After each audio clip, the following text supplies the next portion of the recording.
pledge allegiance to the flag of the United States of America and to the republic for which it stands, one nation, under God, indivisible, with liberty and justice for all.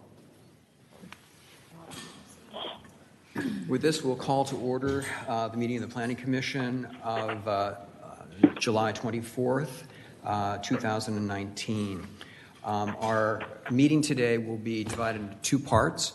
The initial portion of our meeting is going to be the formal meeting of the Planning Commission. At its agenda, at its conclusion, we will move into a working session where we will be considering a review of the tree canopy ordinance.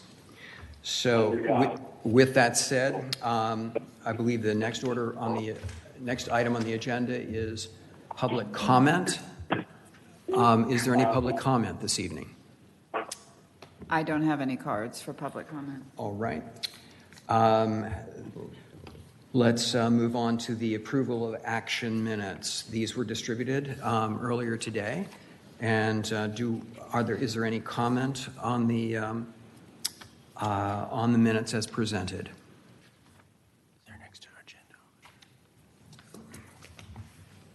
I move we accept the April 24th Planning Commission action minutes as written. Is there a second? I'll second. Second. All those in favor? Aye. Opposed? The motion carries. Did Paul make did he? I didn't hear it. Paul, how did you vote?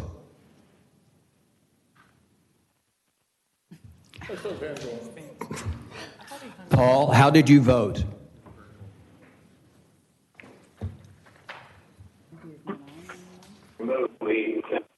Maybe he muted it. Oh. What did you?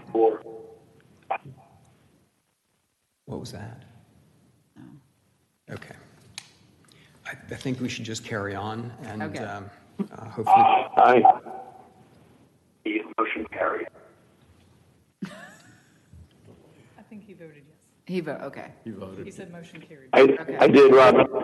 Okay. Thank you. I'm in favor. Okay. Let us now. I'm in favor. Can you hear me?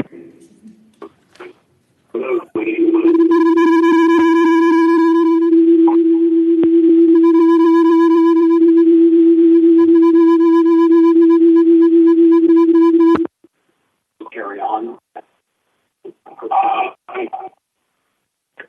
Motion carried.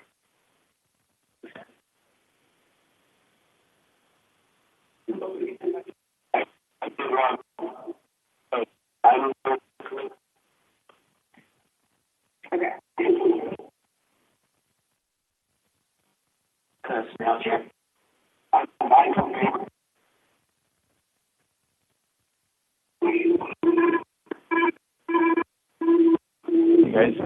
Can you hear me?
talk to you later.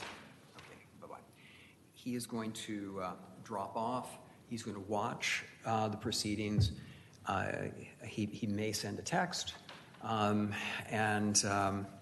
He gave me his comments for the review of the preliminary plat. Yeah, go ahead. Which is the next thing on the agenda.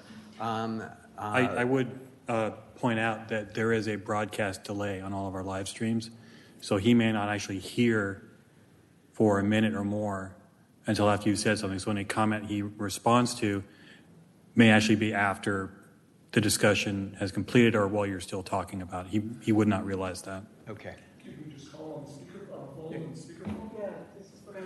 You could try and do it on a cell phone, yes. Yeah.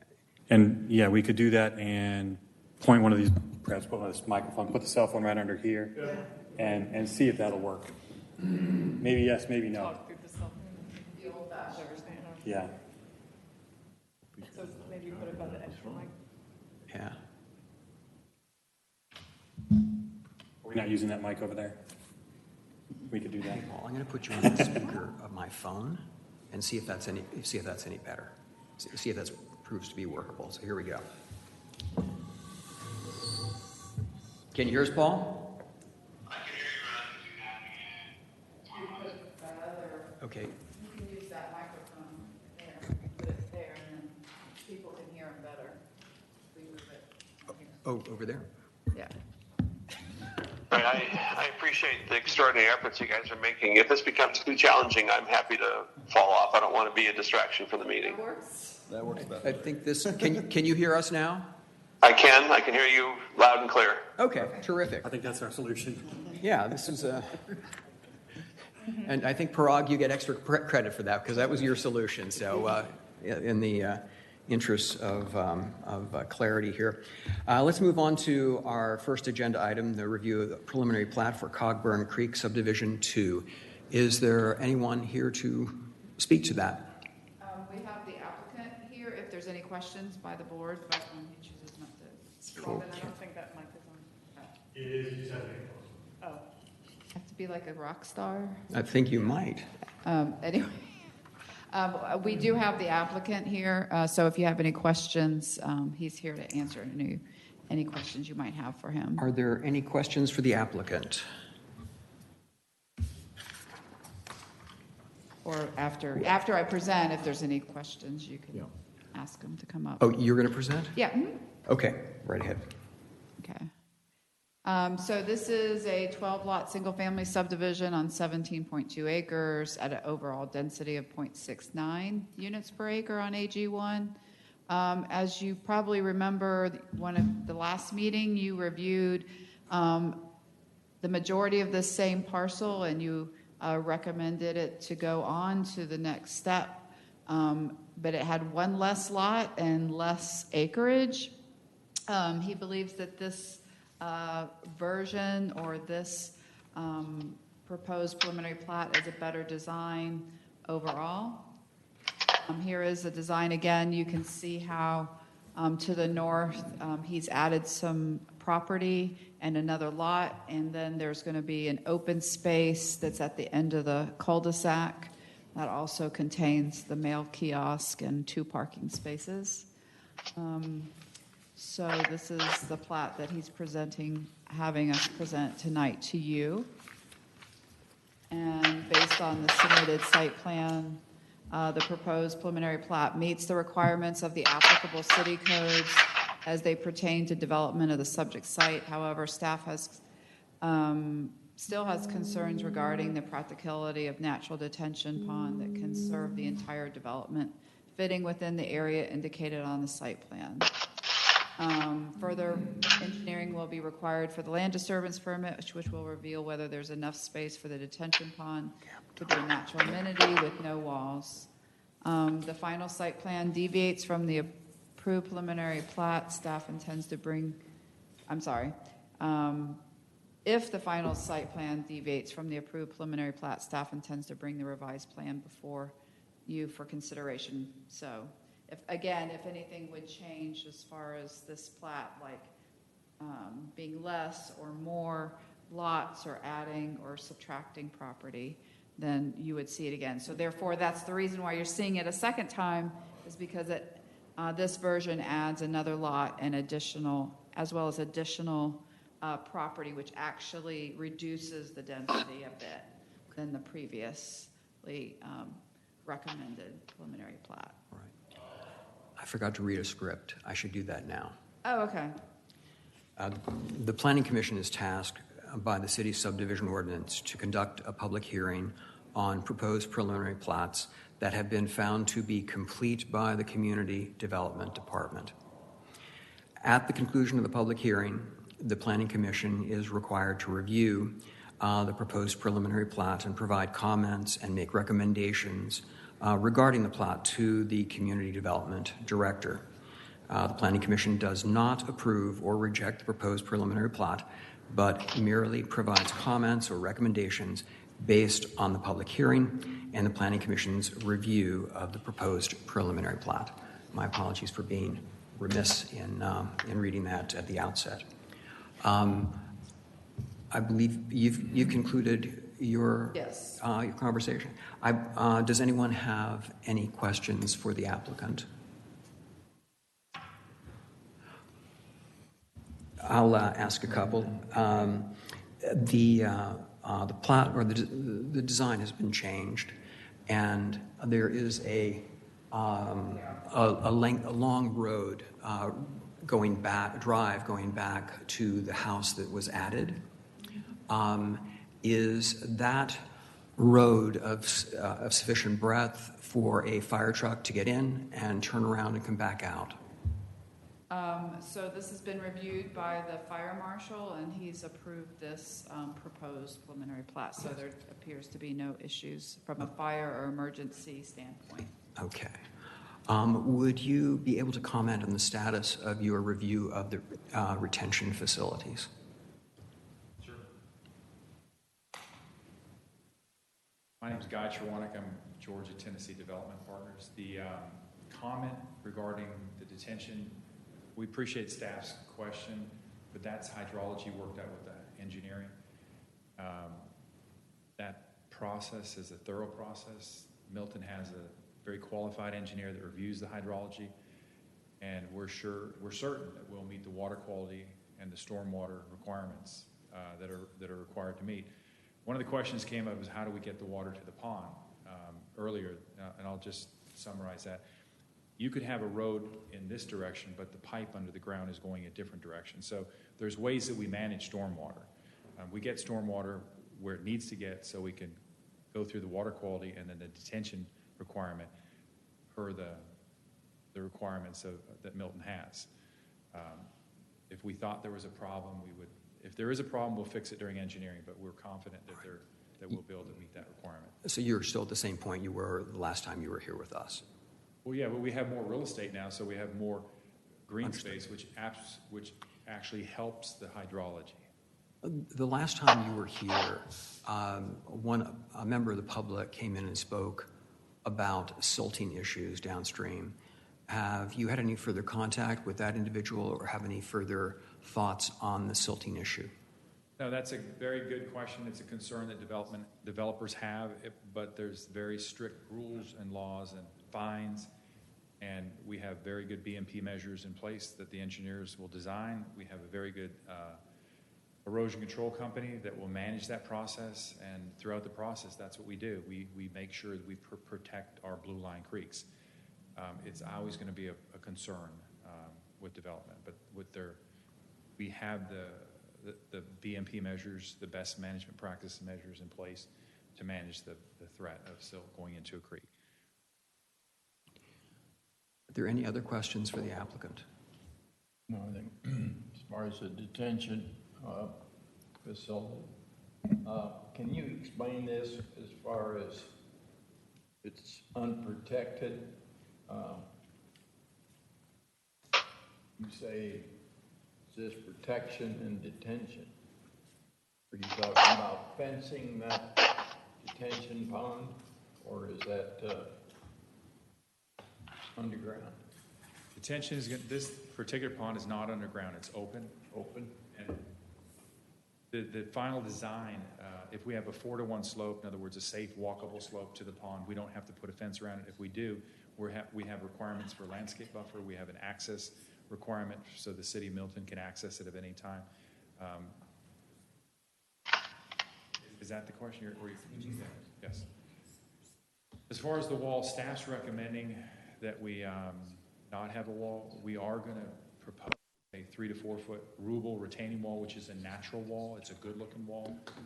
It would be incorporated with the natural berm that we have to berm to manage the pond, but it's not going to be, a concrete, ugly wall that I think staff's concerned with that they see in some of these bigger commercial sites. It's going to be an attractive wall because it's going to be the window. It's going to be the first thing people see when they drive down the street. It's not our benefit to put something out there that's going to not be attractive. That's all I have. All right.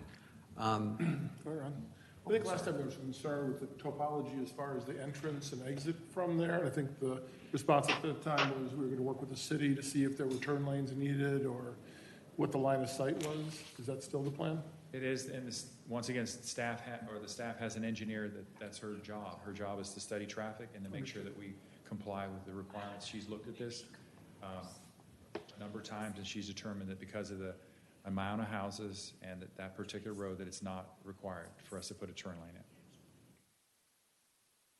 in. Okay. The only request I have is staff's making a recommendation against the wall. I get that. But I think they're also wired towards these big concrete ugly walls. I'd like the recommendation to be that we can introduce during the engineering a aesthetically pleasing 3 to 4 foot ruble stone wall that looks like a older historic type wall as part of our detention. Any other questions for the applicant? Okay, it strikes me that the caveats that we had when we reviewed this the last time, encouraging them to continue the engineering study for the detention facility, the traffic and so forth, as well as the downstream silting issues remain because we're still at that preliminary stage.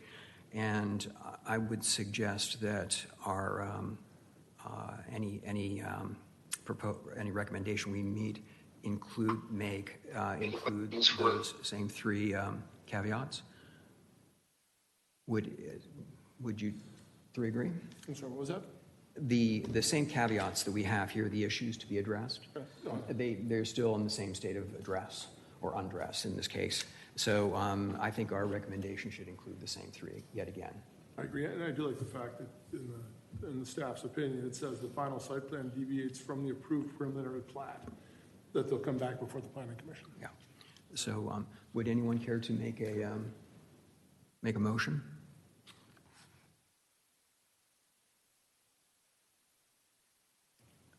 I'd like to make a motion that the preliminary plat be accepted, subject to that the following issues be addressed: the engineering study for detention, downstream impact of silting issues, and traffic. Okay. I'll second that. All those in favor? Aye. Opposed? Aye. Opposed? Aye, carries unanimously, 6-0. Okay, so the next item for this agenda is adjournment. Yes, it is. I move we adjourn the official meeting of the Planning Commission.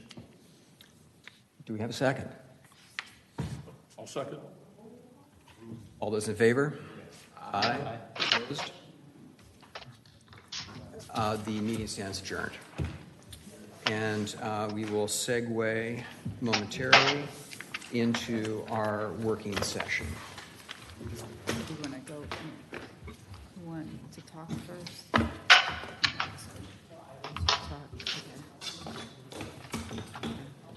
You're going to go up there.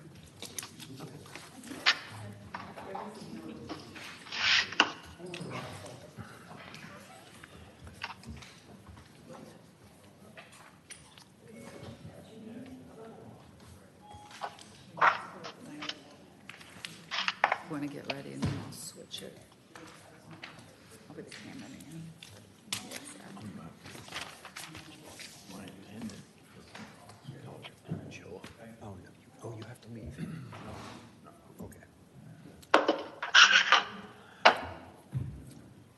So shall we? Yeah, you can just go ahead. I think Parag was going to introduce the topic, and then I'm going to say a couple words, and then Sandra's going to take the show over. Do you want me to start, Robin? Sure. Okay. So good evening, Planning Commission members. I am Parag Agrawal, and I am the city's Community Development Director. Today we are here to present you the draft of the city's tree preservation ordinance and to get your feedback. I also have with me the city's arborist, Sandra DeWitt, who did the lion's share of the work of this new tree preservation ordinance. I also want to thank some of the Citizens Advisory Committee members who are here with us. They have been working with us on this tree preservation ordinance since last 6 months. So thank you for coming here and thank you for showing your support. So Sandra has prepared a short PowerPoint presentation. She has also prepared a summary of all the changes that have been made. She has also sent you a red line version. So and she will be going over the PowerPoint presentation very soon, but I do want to give a very small introduction of all the work that has happened and where we are in the process. So in 2006, when the city of Milton was incorporated, we adopted the tree preservation ordinance from the Fulton County.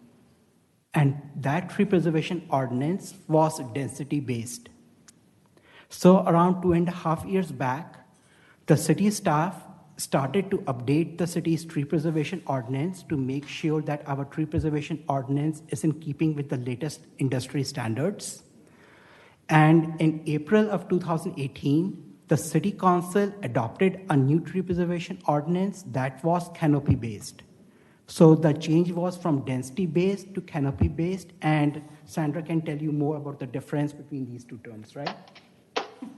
So once the City Council adopted the tree preservation ordinance in April of 2018, within few months, we did realize that that ordinance needs much more work. It needs much more fine-tuning. So we started working on updating the ordinance in fall of 2018. I came on board in January of 2019. Sandra started working here in spring of 2019. So when we hired her, we did not tell her that she will have to work on this project. So, but anyway, so since last 4 or 5 months, we have been actively working to update the tree preservation ordinance. We have formed a 20-member Citizens Advisory Committee who has been working with us since last 4 or 5 months. So last month, the Citizens Advisory Committee they finally approved the draft of the tree preservation ordinance. This draft is in front of you to get your feedback. And once we get your feedback and once we incorporate your feedback, we will be taking this to the City Council for their final approval. So this is the process, this is where we are. And what Robin told me, and you helped me, that based on the city code, it does not have to come in front of the Planning Commission, right? That's correct, yeah. Okay, so it does not have to come in front of the Planning Commission, but we wanted to make sure that we do get your feedback before it goes to the City Council. I do not have any timeline with me, so we can go through the presentation. If you have any questions, you can ask those questions. Sandra and I will try to respond. But it's not like you have to answer, you have to get your feedback today. Maybe once you listen to the presentation, if you want to again check with us, if you again have some questions, you can just email it to us. If you have some suggestions, just email it to us and we will make sure those suggestions are incorporated. This document has been reviewed by the city's legal department. The city's legal department gave us some recommendations. We have incorporated those recommendations. But again, the process is very flexible. If you have any suggestions, more than happy to incorporate those suggestions. You do not have to come up with all the suggestions today. You can always get back with us later, maybe next week. So with this, I will ask Sandra to present her presentation, right?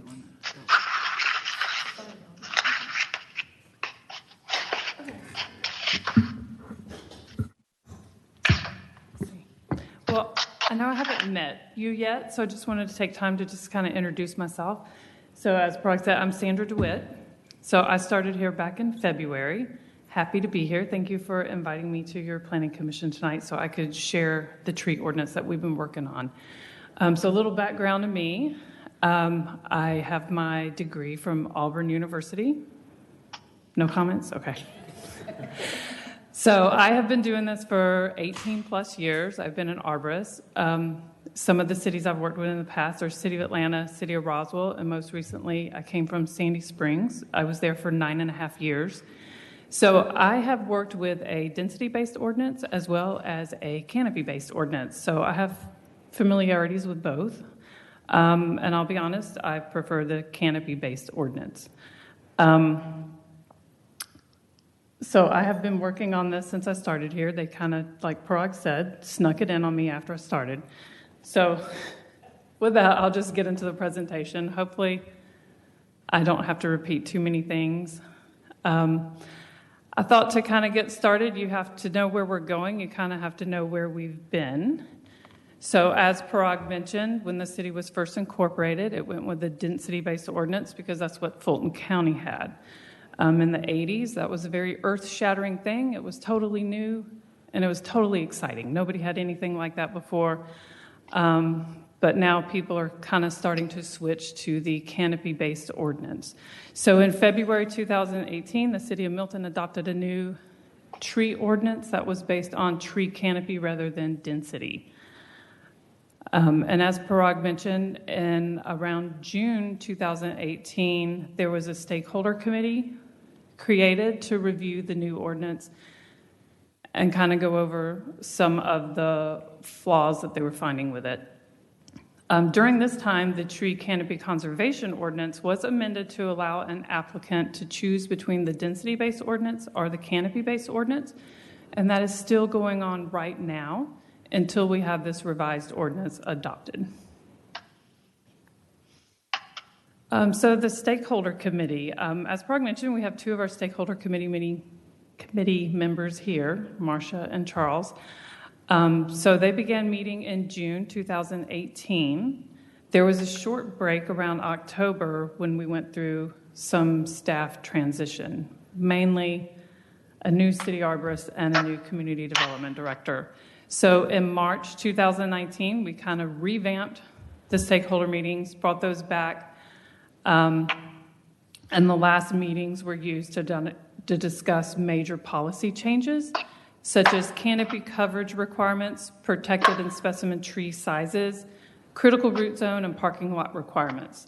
So that was kind of our main focus, was to look at some of the policies and see if we needed to change them or if they were working. So the objectives that we were given at the stakeholder meetings were kind of geared towards maintaining Milton's rural character.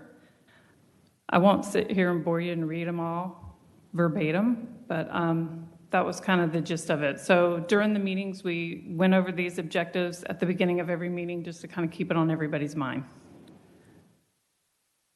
So after May 2nd, that was our last stakeholder meeting for a little while, and that's when staff took the time to create the draft of the revised tree canopy ordinance. The revised tree canopy ordinance, as Parag mentioned, was presented to the tree stakeholder committee on June 19th. And a legal review was then completed shortly after that in July. And so since the legal review was done after the stakeholder committee, I kind of gave a summary. The legal review mostly was just had some language suggestions to help us clarify certain things and just kind of make things a little more easier to understand. The biggest thing there was the titles of Article 2 and Article 3. There was a timber harvesting exemption added based on a state law, because there is a state timber harvesting law that kind of regulates what cities can and cannot require with timber harvesting. That's something that I think will rarely come into play in Milton because timber harvesting is not something that's done regularly. Then there was also some suggestions on reorganization for flow. The main thing was we moved the alternative compliance and tree canopy sections out of Article 3 into Article 1 because it applied to Article 2 and 3. It made more sense to have it in the general article that would apply to both. So I kind of did a quick summary of what some of the major revisions were from the original tree canopy ordinance. I don't think we want to sit here and go through every single one of them unless you have specific questions about anything you see. But some of the main things were, updating the definitions. We removed definitions that were no longer needed and updated definitions as necessary. Protected tree sizes were changed from 6 inches to 8 inches, and it applied to both developed and undeveloped lots, whereas before you had on developed lots, it went from 6 inches to 2 inches. So we wanted to kind of keep it consistent and make it the same for both. Specimen tree sizes were kind of adjusted to mainly get rid of the medium canopy size trees because not a lot of people really understand what a medium canopy tree is. So we stuck with just large and small canopy trees. Some other things that were just kind of removed because they just weren't really necessary, like the hazard trees on private property. That's something that's already covered under our property ordinance, property maintenance. So it wasn't something that really needed to be addressed in the tree ordinance. Article 2, there was a lot of streamlining done in this article. One of the things I found when reviewing the tree ordinance was there was a lot of things that were repeated in several sections throughout the ordinance. So a lot of the redundancy was removed from that. And stuff that was very technical that didn't need to be in the tree ordinance will be moved to the tree conservation manual at a later time when we work on that. Right now our focus was the tree ordinance, and the tree conservation manual will be looked at later. So the idea was to kind of streamline this and move some stuff to the technical manual that needed to be there and move it out of the tree ordinance. When is the manual going to be available? When's the manual be available? Well, we don't really have a date set for that at that time. That's just something, once we get this done, that's something that we will start looking at and working on. The tree conservation manual is kind of separate from the tree ordinance, and that can be amended and updated as needed without city council approval. So that's something that staff and administration kind of has more control over. Yeah. I should know probably what motivated Paul's question is that manual is embodied into this document by reference. So it is part of this ordinance that we have in front of us this evening. Right. It's a supplement to the ordinance. Right now, just nothing has been changed to the conservation ordinance. The stuff that is referenced in the ordinance to the conservation manual is still applicable. It's still needed. So it doesn't reference something that's not there anymore. Yeah, I understand, but the question for us today is we've been tasked with a review of the ordinance, and we haven't had even the benefit of a draft of this manual to put it in some sort of perspective.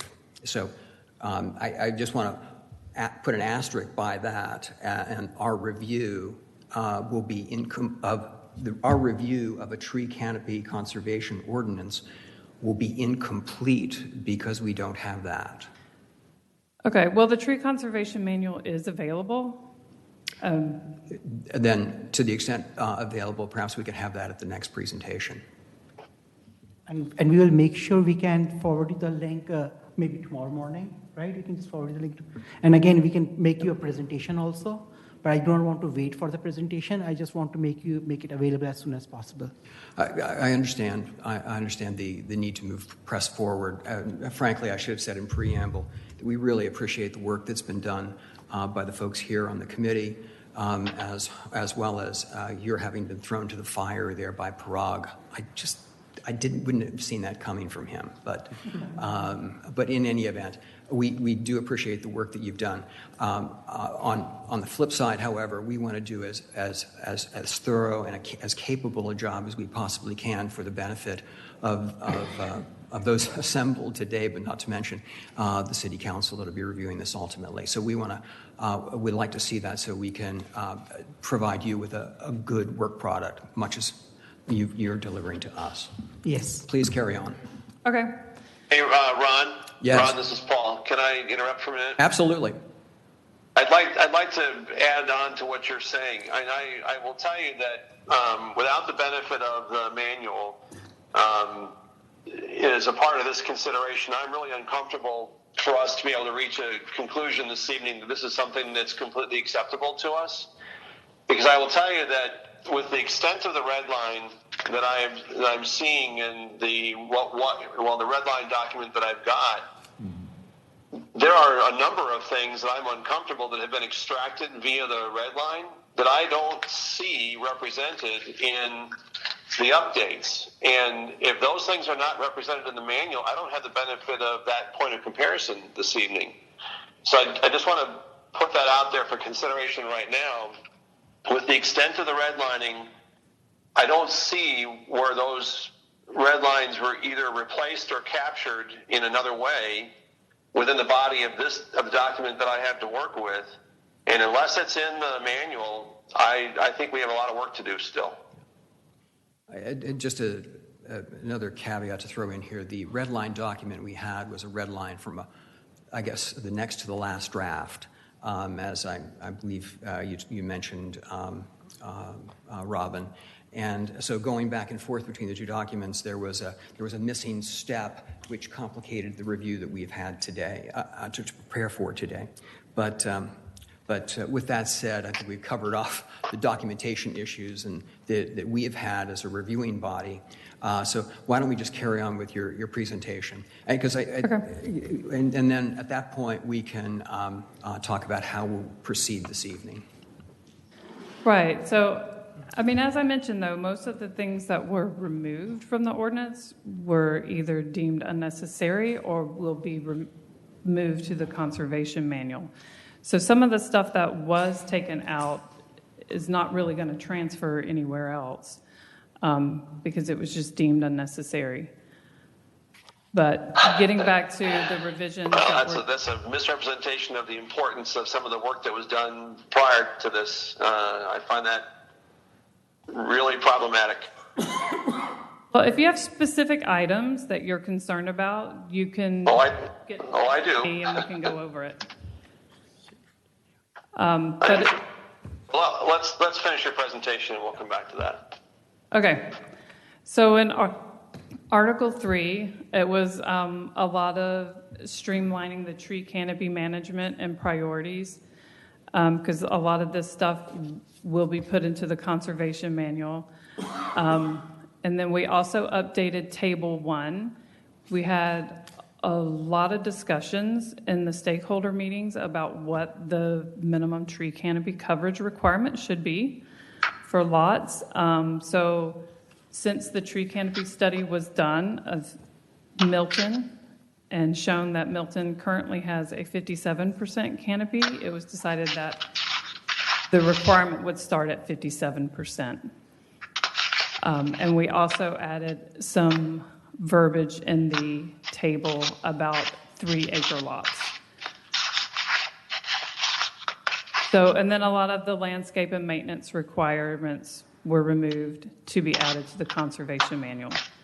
So that was a lot of the stuff that was done in Article 3. And like I said, after the legal review, we did remove a couple of things that applied to Article 2 and 3 to Article 1, just to make the flow a little better.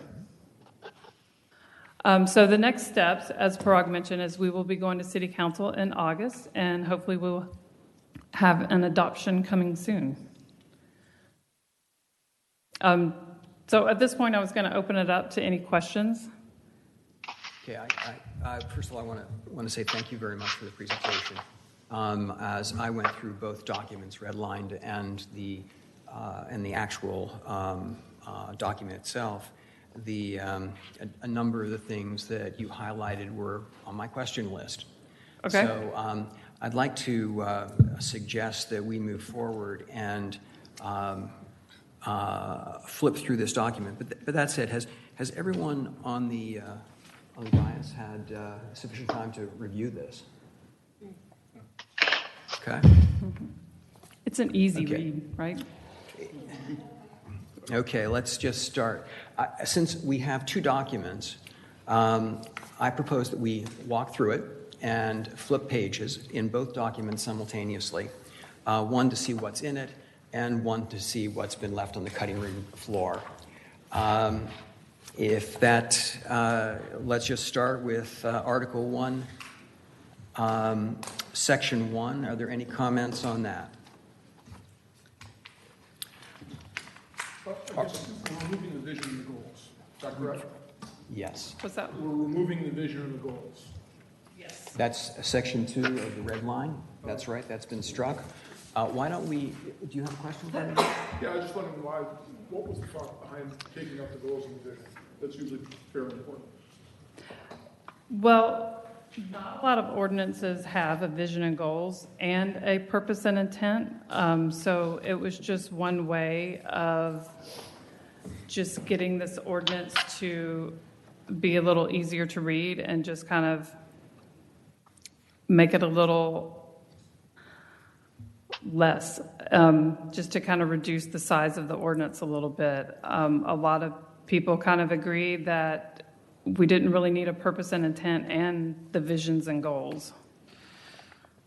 So it was just a way of streamlining the ordinance and just making it a little easier. I was just going to comment that it's pretty typical in ordinances to have the purpose and intent, but to be honest, I've never seen vision and goals in a typical ordinance. I know I work mainly in the zoning ordinance, but I think that also applies to like vegetation and, well, that's vegetation, but subdivision regulations and other things that are in the city code. So it's also about consistency. So when this ordinance was written, it was written by a consultant. So I'm sure when the consultant was writing it, she must be having experience from other cities and they must be using it. But as Robin mentioned, the City of Milton ordinance has intent, purpose and intent. We do not have visions. So it also adds to the consistency. I'd like to follow up on Kurt's comment. Parag, you said the city of Milton doesn't have any visions or goals. And I don't think you meant it quite that way.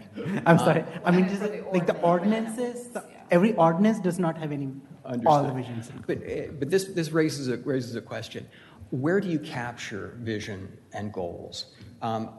Specifically, let's just focus in on the prior section 2.3, where it was set forth that the tree canopy goal was to be above 57%. Where would you capture that goal? It strikes me as something that the community would like to know what we're shooting for here. But is that captured in another document or? Well, I think that's captured in the minimum tree canopy coverage requirements on Table 1, where we have 57%. 57% is for one of the categories, but not all the categories. So you could hit 57% there, but overall you'd be less because some of them are as low as 20-odd%, as I recall. So, back to what is our goal for Milton for our tree canopy cover? Is it roughly the 57% then?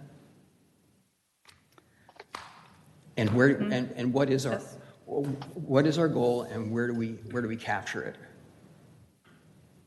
Hey, Ron, if I can interject. Please. The tree ordinance is one of the most profound things that's going to help ensure the ongoing identity of Milton. We know that when you enter Milton, you've entered somewhere unique and different, and that's said to us all the time by people who come to Milton, either as new residents or new business owners or people prospecting the area for whatever their intent may be. And to not have the opportunity in our tree ordinance to state our vision and goals, I think is a profound mistake, because it's an absolute that's a part of our identity. And to have to refer to a table deeper in the content of the body of a product like this, I think is a catastrophic mistake.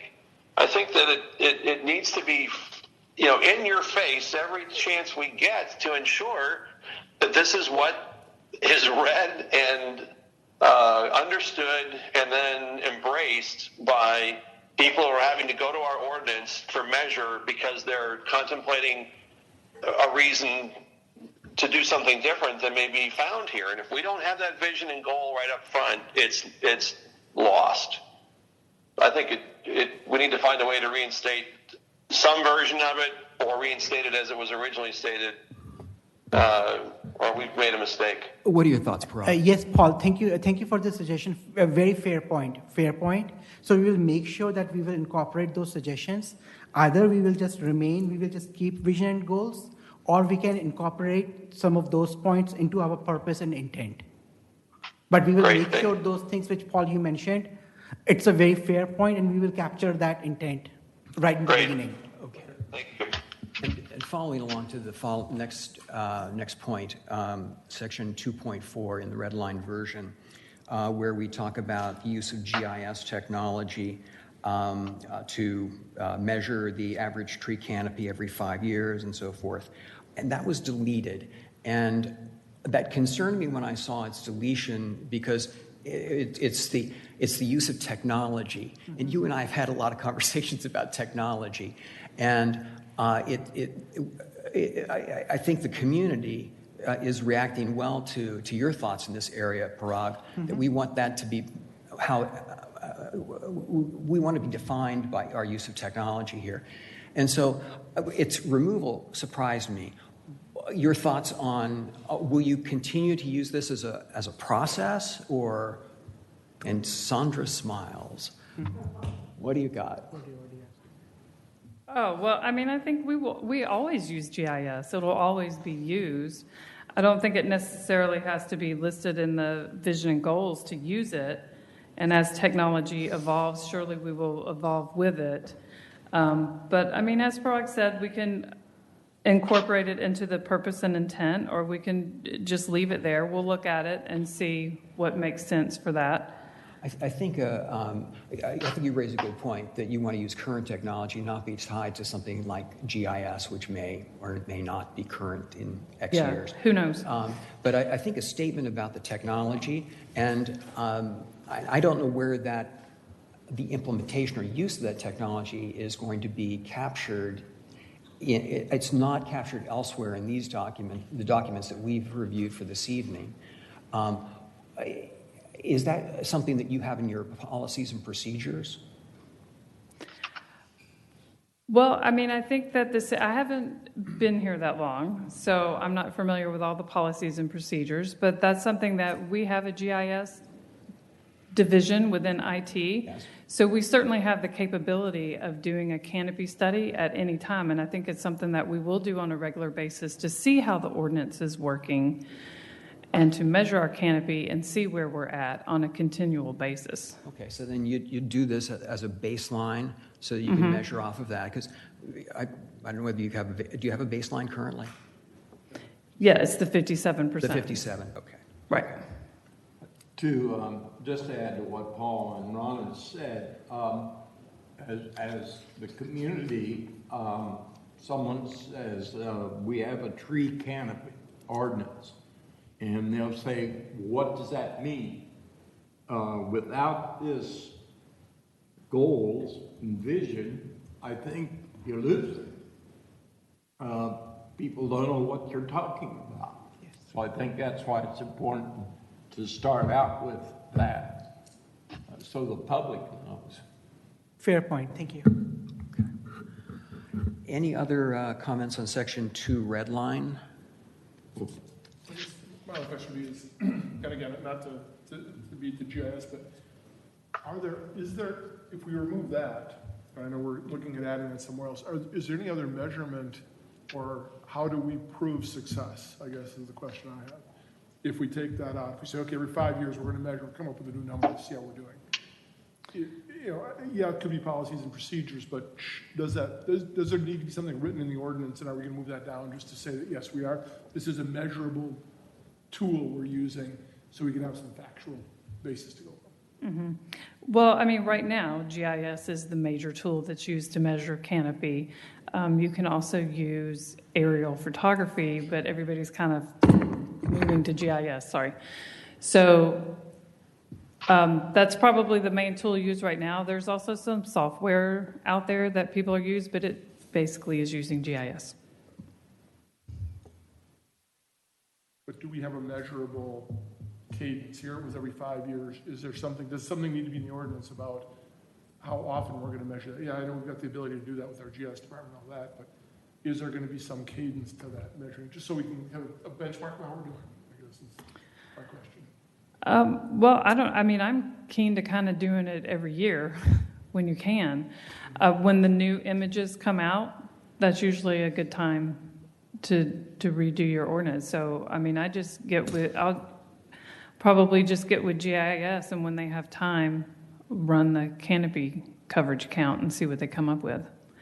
So I think it can be something that's done more periodically than I think 5 years.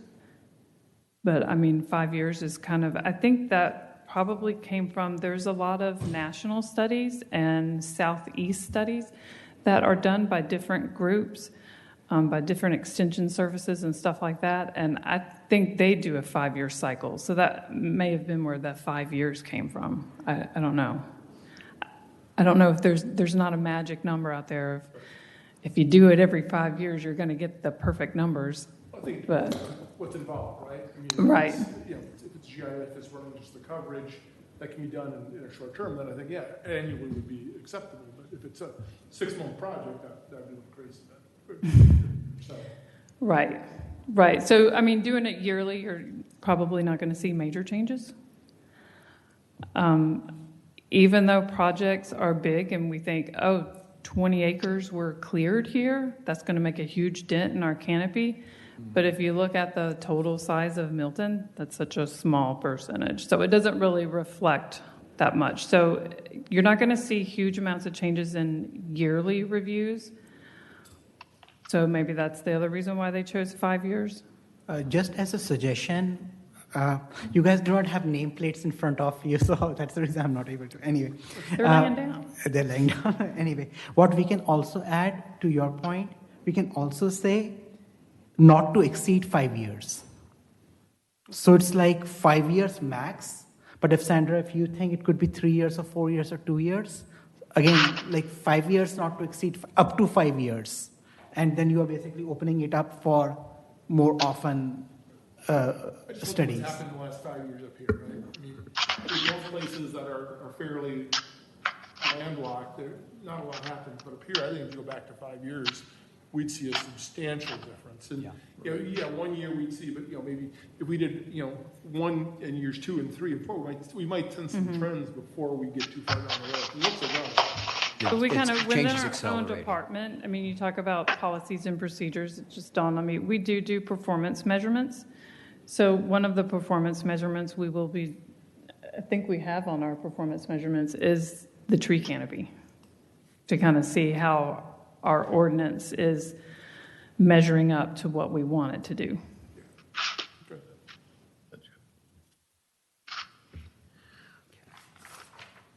So I think we finished section 2. Back to the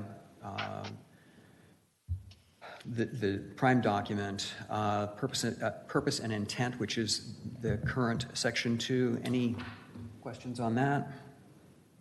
Just the fact that those have not changed at all, so everything in the rest of the document should somehow point back to these things. Right, yeah, there were no changes. It just looked like there was just a number change. Understand. That's why I wasn't here for the first one, so I'm gauging everything on, okay, this is the intent. So whatever change we made, how does that fit, the intent and purpose and, goals and visions? So otherwise, if we don't tie everything back to that, because I think we all agree those are, great goals and visions, and I think a lot of time effort was put into the purpose and intent and all that. So if we tie everything back to here, I think that it makes a unified approach. That's just the way I'm going to have to look at it, because I don't have a lot of history. Good guidance, because I think what we're trying to do, there's an entire body of work that comprises not only the ordinance, but your policies or procedures, the manual, and how we as a city are approaching our tree canopy. And it's that entire body of work that's going to deliver us what we're looking for outside. And whether something goes in this particular section or this document over here, it's that integrated whole that I think we should all be concerned about, which goes back to sort of my preamble here about our ability to fully to give good feedback today without having had certain documents. But let's carry on. Section 3, administrator in the new draft. Any comments in there? I have some, Ron. Go ahead, Paul. I know that the intent is to try to place the authority in as few hands as possible, and in this case, it talks about the director of community development, which I would imagine should be capitalized in the finished document, and his or her designee has the ability to administer the ordinance. I thought in my read of the red line document that we appear to be inconsistent with where we state it's the appropriate action of the, because in this case it talks about the community development director, and it talks about the designee. Then later it talks about it being the city arborist, and then we seem to, without any particular qualifier, we move back and forth between arborist, designee, and director of community development. It's not consistent throughout the document. So I think the document needs another review to ensure that we're placing the proper authority in the right place when we are identifying who it is who's doing it. And I think as best we can, it needs to be designated to somebody who has got the appropriate arborist credentials to ensure that we're making the proper measure of the things being asked to be considered when we're asking probably for a variance on this, when somebody's asking to make a change. Yeah, I think it's in Section 3.2, just building on your comment, Paul. In Section 3.2, we cite the city arborist as the primary designee. And so to the extent there's a secondary designee, I think we all would want that person to be as qualified as the arborist. Right. And I mean, we'll take a look at that and see that it's consistent throughout. But in the definitions, it does actually define the city arborist as the designee of the City of Milton assigned by Director of Community Development.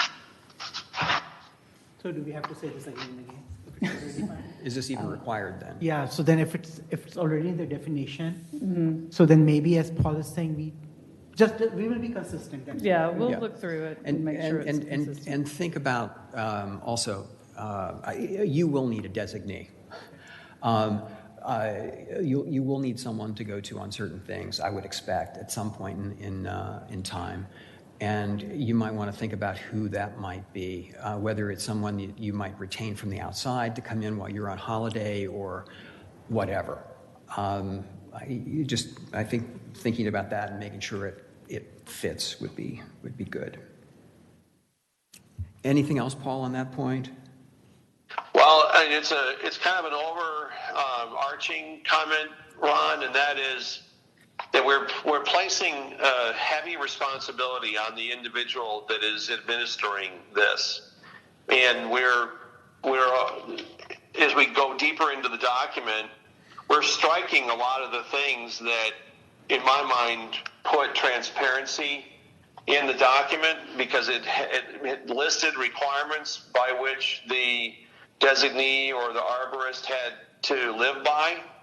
And it appears that we're striking a lot of those. So I'm concerned that without some of those lists staying intact, it becomes much more arbitrary under the authority of the individual that's identified to be the primary administrator of it.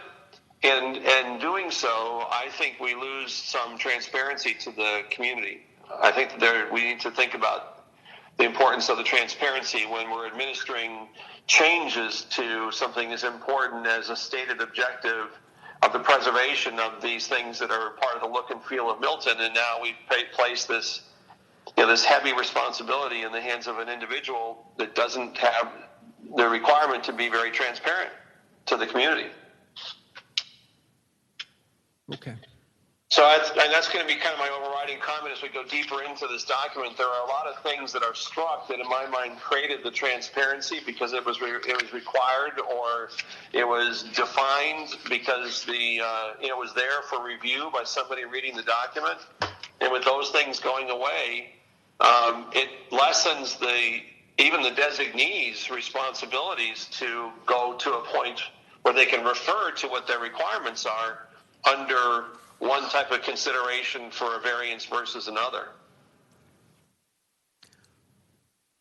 Okay. And that would be my comment, for example, if we go into the new 3.4, where all those things are struck because they now become under the responsibility of the designee. But without those things there to begin to define some of the parameters under which the designee can operate, we lose some of that transparency. Well, one of the reasons for that is during these stakeholder committee meetings, it kept being brought up time and time again with the stakeholder committee that they wanted the designee to have a little more discretion. Sure they do. Because it's not written in black and white for hard interpretation. So, well, that was the reason for some of that, because that was something that the stakeholder committee wanted. Let me comment. One of the things that might be interesting to us is to have a chance to see who the stakeholder group was made up of. Was it a good cross-section of the community where it was both citizens as well as developers, as well as business owners, et cetera? Or was it pretty heavily laden with the development community? No, it was a combination. So there was a couple of citizens, and there was a business owner on there as well. There was also some people from the equestrian community, and there was only one person that was really related to development. Okay. Very good. Well, I would rather err on the side of black and white to be interpreted, and then the designee still has a point of reference to go back to that is in the public eye for consideration. Go ahead. I would just like to add on to Paul's point. If I look at the new red line 3.3, it looks like it's flipped almost upside down, where we take out that the intent of this ordinance is in the best interest of the public health, safety, and welfare, and it turns into whatever that will create an undue hardship and unreasonable practice difficulty for the applicant. That seems like it's one is saying, okay, we're doing this for the good of the people. The other is saying, well, we don't want to cause too many problems on the applicant. So that's kind of the lens I've looked through this whole thing from going forward on, is saying, hey, wait a minute, where's the voice coming from in this, right? Where is this? Because, like I said, that seems about 180 from what I read the first time to what the changes are. Well, it does say consistent with the purpose and intent, which part of the purpose and intent is to promote human, environmental, and economic health within the community. But we've scratched that. Are we going back to the intent up here? Okay. Yeah. See, it says where such waiver is consistent with the purpose and intent, and in the purpose and intent, it lists the health and welfare of the community. Right. But this is specific to waive. You can waive it not in view of what of the best interest of the public. We can waive it if it's not undue to the... Where such waiver is consistent with the purpose and intent. So the way I read that is that as long as what you're waiving is consistent with the purpose and intent, which includes public health and welfare of the community. I mean, it could just be semantics. It seems like... That's one example, but I think it goes a lot deeper than that. I'd like to come at it from a slightly different perspective. I think the changes here were intended to give you flexibility, and you need flexibility to do your job. Because I, like Kurt, had some struggles there about, what's the underlying motivation, where are we going here? And I took comfort in the fact that that you're a professional and that you're going to do what is best for the city. And then I began to think about the document itself, and it's a long one. And we both can read the document, and we both can agree it's a great document, and walk out and have slightly different interpretations of that same document we just agreed to. And I think transparency was a word that was used here by someone a few minutes ago. I can't remember who it was. Pardon me? Paul mentioned transparency. And I want you folks to have the ability to do your job. You need flexibility from my perspective. But at the same time, I think the public would like to have transparency about the decisions that you're making. And it's impossible to go to the public on each waiver that you're going to be doing. But it's especially important at the outset for us to all agree that we're going down the same path together. And I would suggest that that the waivers that are granted, let's say over a 90-day period, just picking that at random, are bundled up and presented to council after we do this, after we agree to this. And here are the waivers that we've issued. They're pursuant to such and such the tree ordinance, and we feel that they're consistent with the tree ordinance. And speak now or forever hold your peace. And so we can all get on this. We as a community can get on the same page and still give ourselves the ability to make mid-course corrections to, let's say, interpretation drift that can occur over time or just at the very outset where those interpretations may differ. So that's something I'd like to see here, where we do waivers and have those bubble up so that they can be seen. Okay.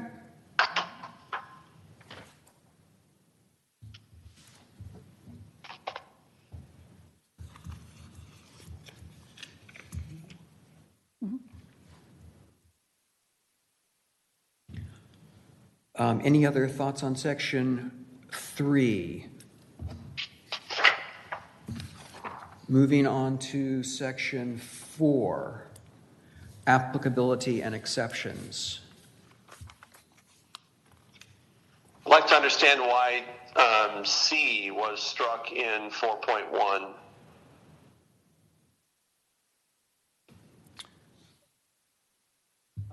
Well, because that's already kind of covered in Article 3 when people are applying for a development permit and they're getting their CO. Okay, well, Article 3 is so deep in the document, I think you lose something when you don't have, we're talking about applicability and exemptions, and something as important as those areas are buried in deep in the document. Why is it so important to streamline that comes out earlier in the document? You may say reference additional details in Article 3, but to lose it up front, I think is, I'm just surprised it was struck here. I would sure love to see it go back in. All right, well, we'll look at that. Thank you. That brings us to section 5, the Tree Conservation Manual. And I'd like to know why we went so soft, and rather than it's a requirement that's now recommended. If this is an ordinance, why are we softening the words from required to recommended? I'm sorry, Paul, which section? It's in 5.1, Ron. 5.1? The first strike in 5.1. Under Tree Conservation Manual. Yep, I'm with you. Got it.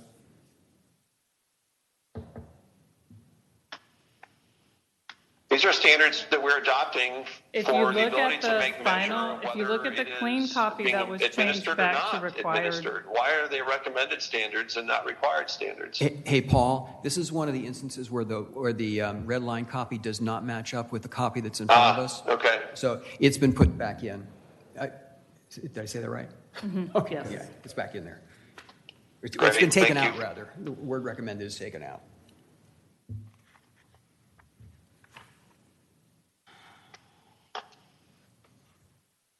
Okay.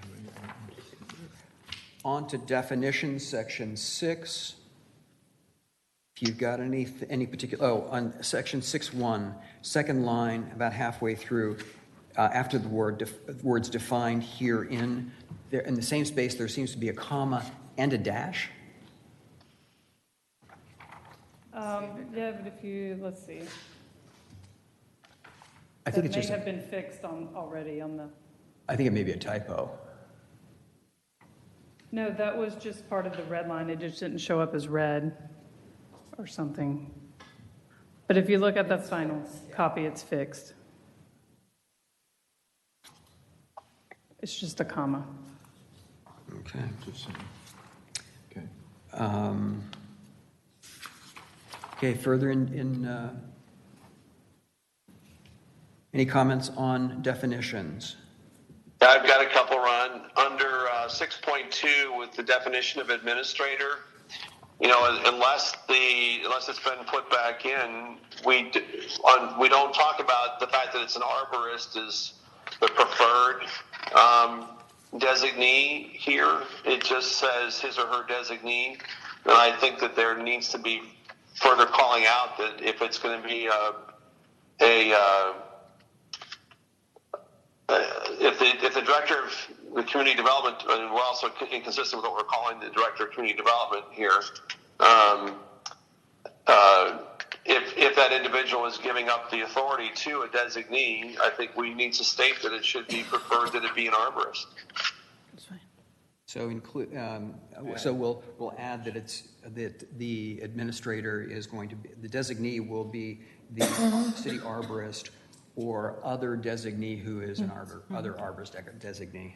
Because when you get to the definition of city arborist, it then references designee, but it's just not striking me as consistent.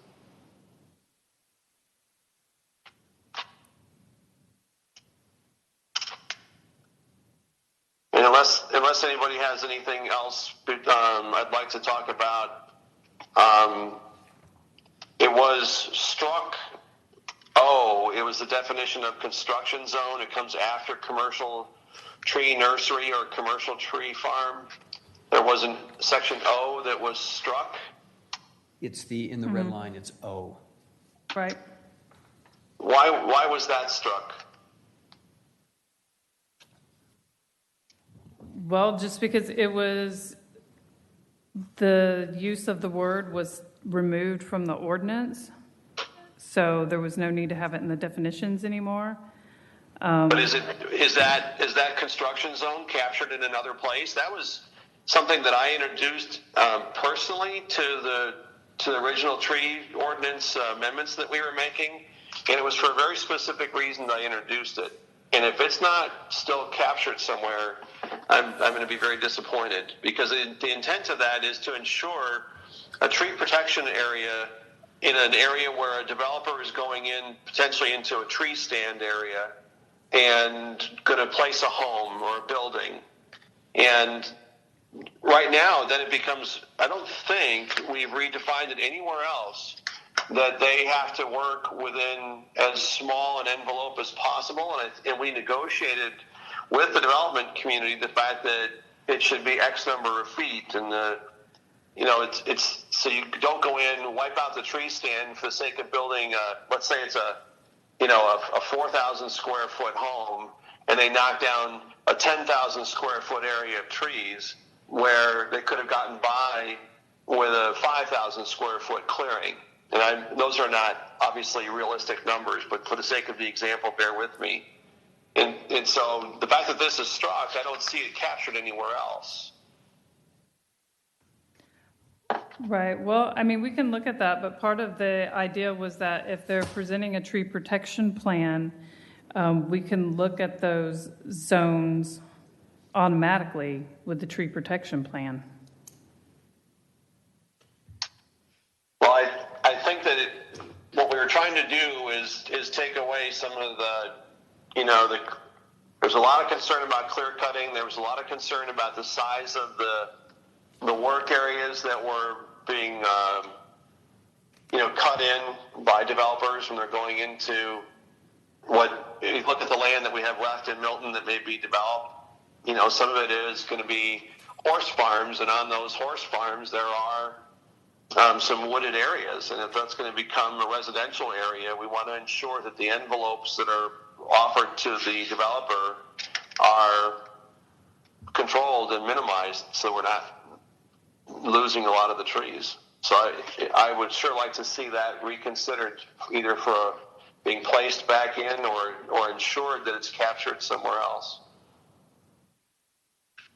Okay, I'll take a look at it. Thank you. And also, I know we're removing some of the definitions. I guess my question is, are any of these definitions we're removing in the manual? So if there is, we need that cross-reference. So I'd hate to take it out here and then not have it defined anywhere and have it show up in the manual. You know what I mean? Yeah, well, at the time when I work on the manual, my idea was to take everything that had been omitted from the ordinance and see what needs to be added to the manual. Because some of this, I think, probably will be incorporated into the manual. Or a lot of it will be. Other questions on definitions? Our next one, Ron, is the definition of, it would be, old X that was struck. It's now after the current S, which is forested area. I'm just wondering why we struck forested area. Well, because it really wasn't used in the ordinance that much, and it just didn't seem like we needed to define a forested area. Okay. Well, we want to do our best to protect what might be considered a forested area in Milton. Since we don't have a definition for it, it's hard to administer something against it. All right, well, I'll look at that one too. Thank you. My next one would be what was CC. It's now after the current W, improved zone. Again, we've struck improved zone. Is that captured somewhere else? Yeah, that was kind of the same as the construction zone. Okay, I would make the same request that it be considered to be placed back in for the same reasons I stated earlier. Okay. Thank you. Any other definitional questions?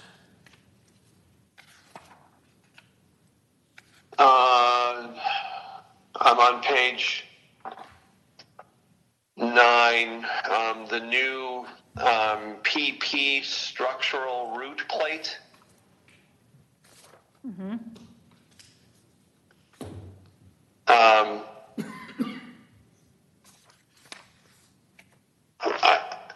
I wrote to myself,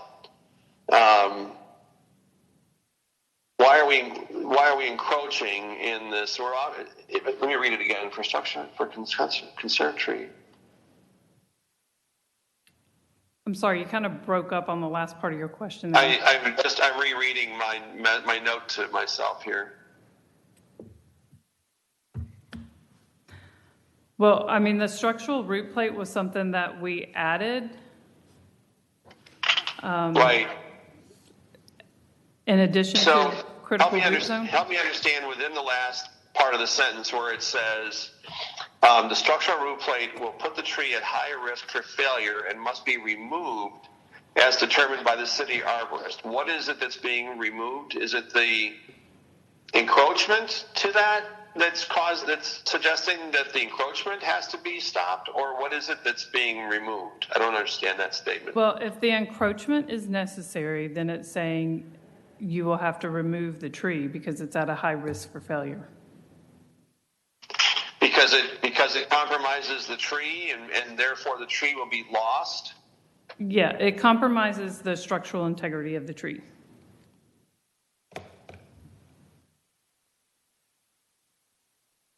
So it almost suggests, it's almost like we're offering up an opportunity to take out a tree if you damage the root plate. Right. Well, this is when the encroachment is unavoidable. Okay, so I guess the fact that we need a structural root plate definition, but I'm concerned about the fact that it offers up an opportunity for someone to read this and say, oh, if I do a little root plate damage, I can get away with it if it's a tree that I don't want there. And it doesn't talk about any, at this point, doesn't introduce any consequences for that. Well, we can look at adding some consequences to it. That would be great. And I know, and then my next one would be on topping. I know we talked about topping before. Are we striking it here because that is captured somewhere else? No, that is something that I would like to move to the conservation manual. Okay. And is there a reason that we would still strike it, though? If we want, you have to understand that we have a definition for topping, even if it's moved to the manual. Why wouldn't we keep the definition of it? Do you want to say why do you want to move to the manual? You did mention it in the committee. That's the reason I'm saying. Right. Well, I mean, the reason why I'm moving it to the conservation manual is because it's more of a technical thing. But I mean, I didn't see a need to keep it in the definitions if it wasn't in the body of the ordinance. Well, I would suggest that we bump into topping probably more often than I care to think about in the city. More often it's, of course, done by the utilities, and we have little or no control over that. I get that. But you've also got homeowners that think it's a good idea to top their trees for whatever reason. And if we don't have a definition here in our conservation ordinance, I think that we're missing an opportunity to ensure that people understand that topping is not appropriate, or very, very rarely appropriate, without the benefit of a consultation by the arborist. If there's no harm in leaving it, I would encourage us to leave it. We can look into that. Thank you. I note in here we have reference made to a tree bank and also to a, a tree canopy fund. Do we currently have those, Parag? We do have a tree canopy fund. Currently, there are no properties listed as a tree bank. But we have the process in place. Right. Okay. Parag, just sort of thinking down the road, would something like the Milton Country Club be an appropriate tree bank for us? That's something we've kind of been looking into. That's something that we'll have to get with the Parks Department and the people in control of that and figure out. We would have to come up with a plan to designate certain areas for the tree bank and figure out where we wanted to do. So this was a long discussion in our stakeholders committee also. Yeah. The tree bank and the tree canopy fund. Do you want to just give a 2-minute overview of what was discussed? Like the difference sort of a thing, right? Well, I think the difference is pretty obvious in the definitions. Yeah, the difference is obvious, but yeah. So the tree bank is basically where you can register your property. Yeah. So when people don't have the room on the property where they have to do recompense, they have an option of planting it on off-site property. The tree canopy fund is another alternative compliance. When you can't put all the trees back on your site, you have an option of paying up to 1/3 into the tree canopy fund. And plus, once we have that fund, the city can use that funds to plant trees On public property. on like Milton Country Club. Okay. Okay. That's reasonable. Thanks for the Oh, so they may overlap. thanks for the seminar. That's They good. might work. Other questions on definitions? I've got another one, Ron. If you go to small III under tree protection zone, based on the comments I had made earlier, we would need to put III back in if those are going to be reincorporated in some way. And it's currently struck on the copy of the red line that I'm working with. Okay, we'll look at that.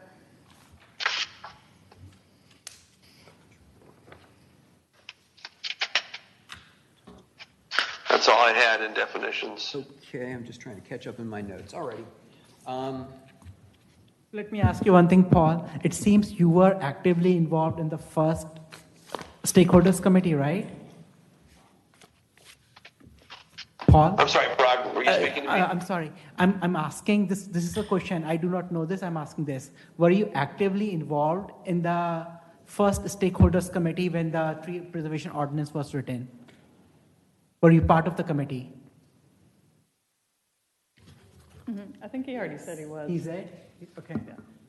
Teresa's nodding yes. Yes, the planning commission were all invited to be members of the stakeholder committee, and Paul was very active and attended very regularly the meetings Then why we didn't involve? for this first stakeholder process. Then why we didn't involve Paul in this one?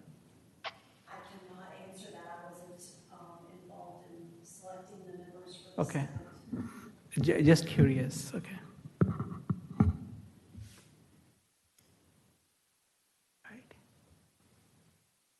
So no further questions on definitions. Let's go on to section 7, protected trees. Any questions there?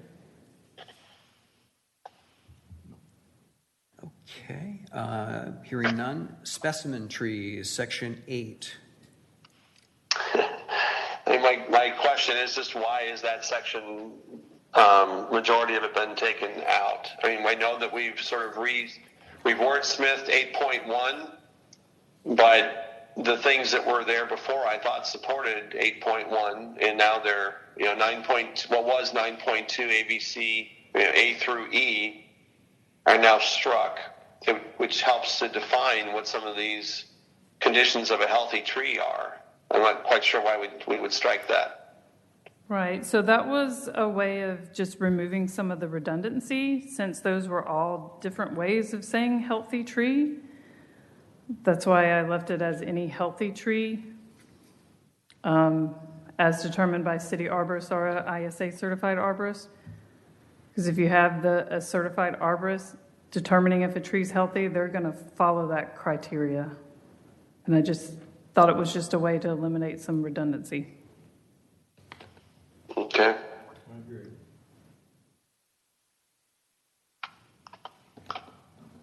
Okay.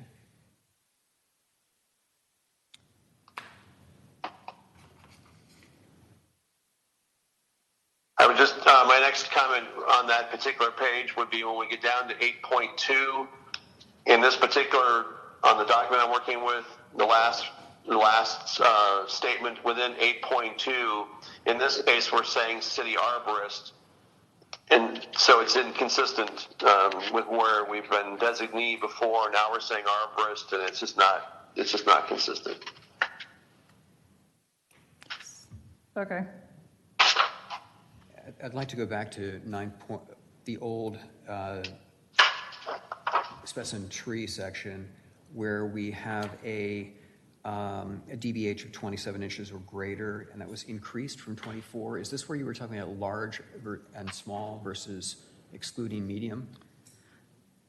Right, so you'll see there was originally, the definition included large species trees basically being 27 inches, and then the 18 inches was for medium height class trees. And then you had the small height class as 8 inches on the next line. Well, what was the 24 then? I'm sorry. Well, the 24 was for large canopy.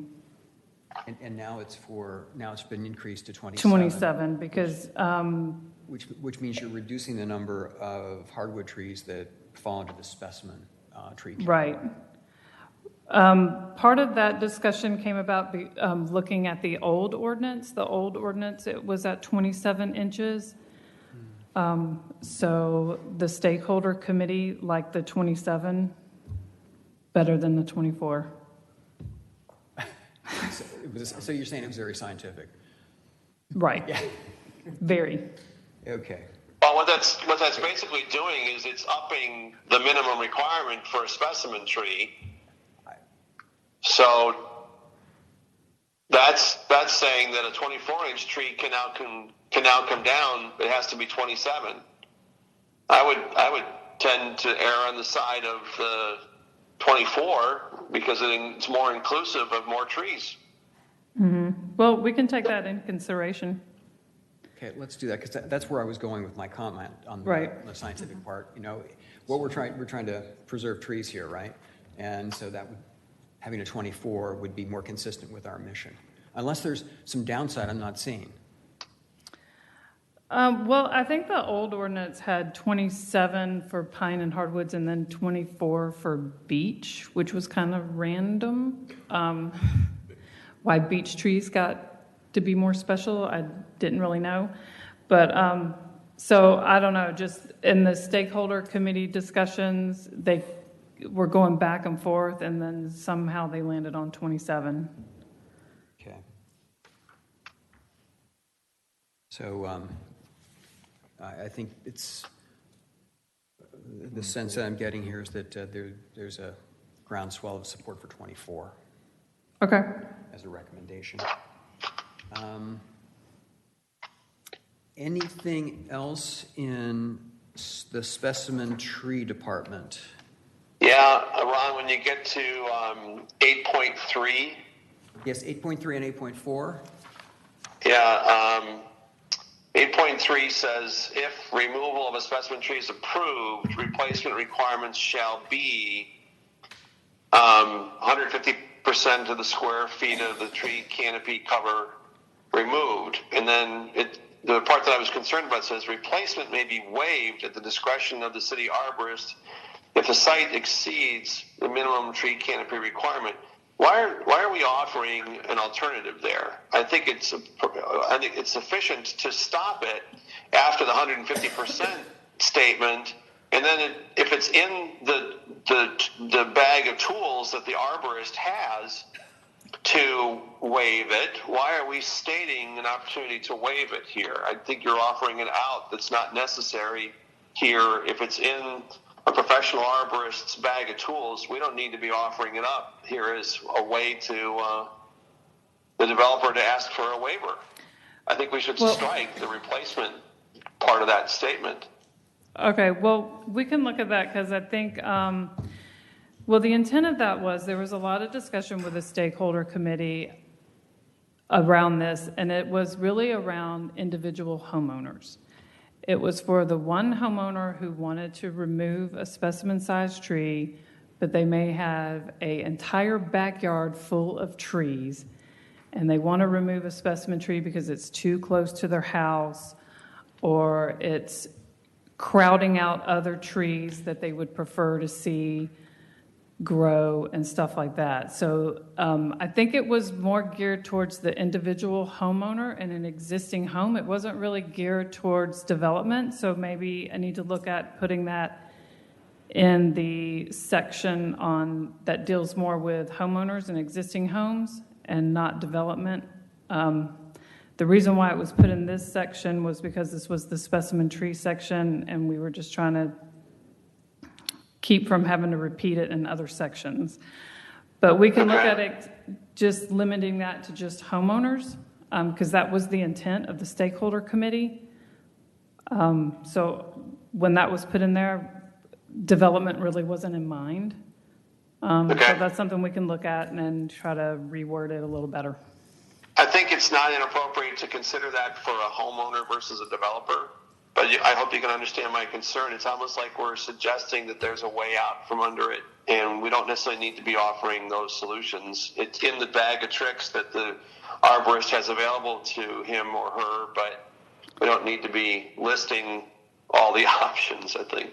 Right. And I get it for the homeowner, but I don't for the developer. Right, and that's why the word may was used and not shall, because it doesn't mean you're going to get it. I don't think it's something that'll be used very often. But in the case where you go out to a homeowner's site and they have a totally wooded yard.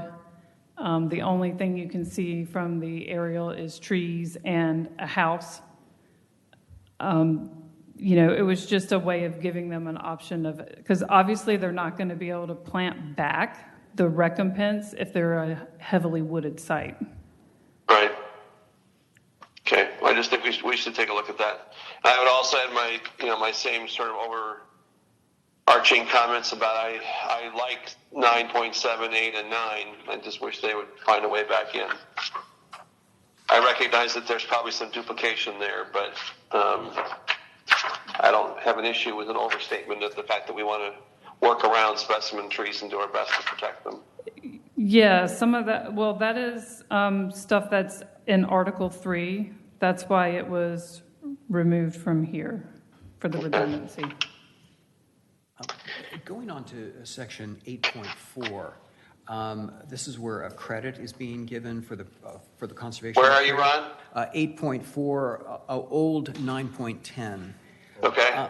Could you talk me through the logic of this section, and then specifically talk to me about why we're taking it from 10 to 25 as a percent of credit?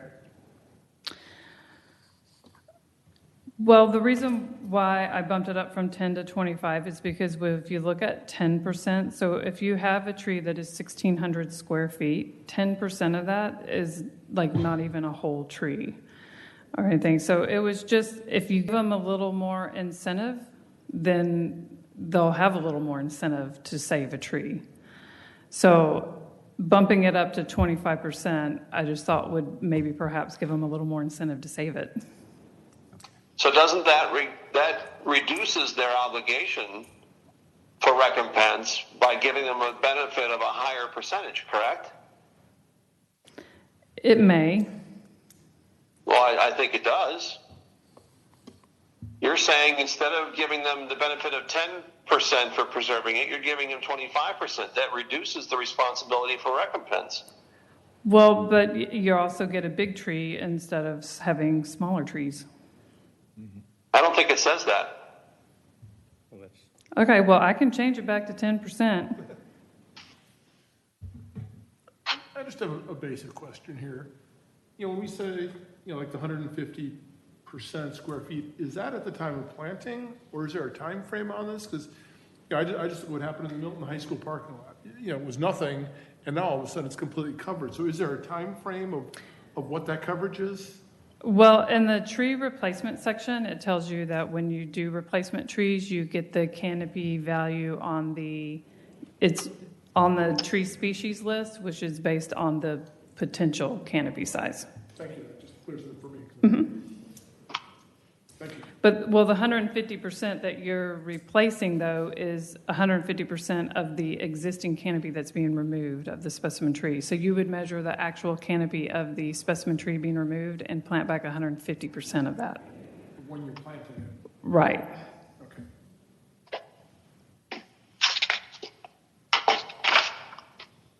Thanks.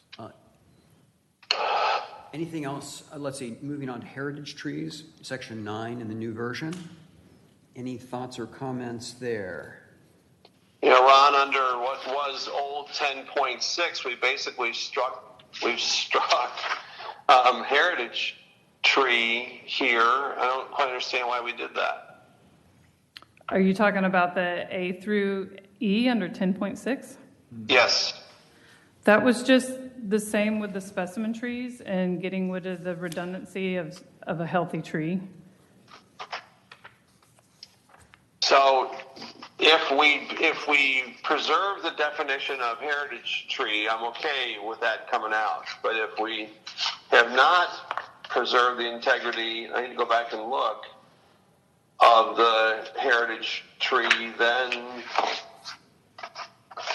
we need to go back and we need to put this back in some way. Yeah, but I think just another nitpicky thing. We do have a definition of a heritage tree, but it does not include any of those additional references under the definition. So if we're going to lose it here, it probably needs to come forward under the heritage tree definition. I'm not sure I follow what you're saying. What I'm saying is we give a more detailed definition of a heritage tree and what constitutes a heritage tree by following these criteria. And yet when we look at the definition of a heritage tree earlier in this document, the definition of a heritage tree does not have any of these additional complementary definitions to help understand what a heritage tree is. I think what he's saying is A through E define a heritage tree. No, her point is it defines a healthy tree, not a heritage tree. Right. Well, it says a heritage tree or tree group Well, must I know meet the that's what it says there, but like she said, I mean, from an arborist standpoint, this is the definition of a healthy tree. Right. A through Why E do you is have to kind have of, that under every single type of tree that's listed in this ordinance? So then it should be under the definitions of healthy tree, which it's not. Or is it? well, there currently is, No, it's not that. yeah, there is a definition of healthy tree. Yes. But that doesn't include the things A through E. Yep. Yeah, well, I think it does. Says, less than 50% ground dieback, no major structural defects, life expectancy of 15 years or greater, and free from signs or symptoms of irreversible decline, severe insect or disease infection, severe cholera, or other life-threatening conditions. And it looks to me like, other than free from severe mistletoe infestation, everything else was covered. So we're capturing it under healthy tree. Is that what you're saying, Fred? Yes. Okay, I'll buy that. So yeah, I think, this discrepancy like you have, again, we love the nitpick on this stuff. Specimen tree, you've got as defined by the city arborist or as determined, and then you got heritage trees as determined by the administrator. So that was Paul's point, I think. Are you going to use arborist for all this or administrator for all of it, or? Consistency, you're right. Yeah, that's all it is. Consistency. Consistency. Back to the definition of a healthy tree for a moment. Were we going to be including additional verbiage in the definition? Is that what we just decided? I'm trying to capture it from my notes. No. For which one did you say? It's the same. In other words, I think the question was, on 10.6, it listed Oh, right. 5 things. But it's captured over It's there. captured Okay, here. so we don't need that. Understood. Okay. Anything else on heritage trees? Then moving on to section 10 in the new version, City of Milton Tree Species List.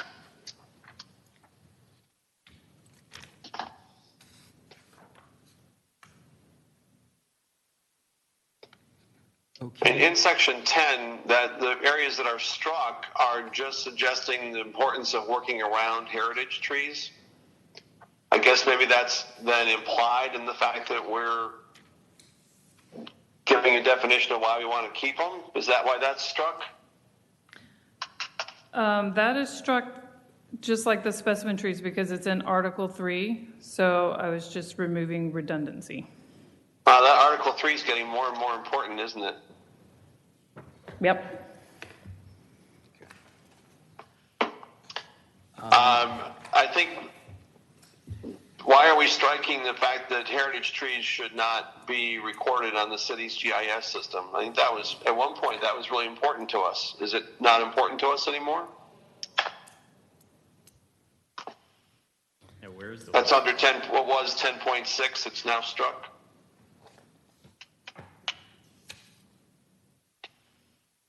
Well, the exact location to be recorded on that, we currently do not have that capability as far as going out and getting a GPS reading of where the tree is located. So in speaking with someone in GIS, that was a suggestion to remove. And is it something that we can aspire to?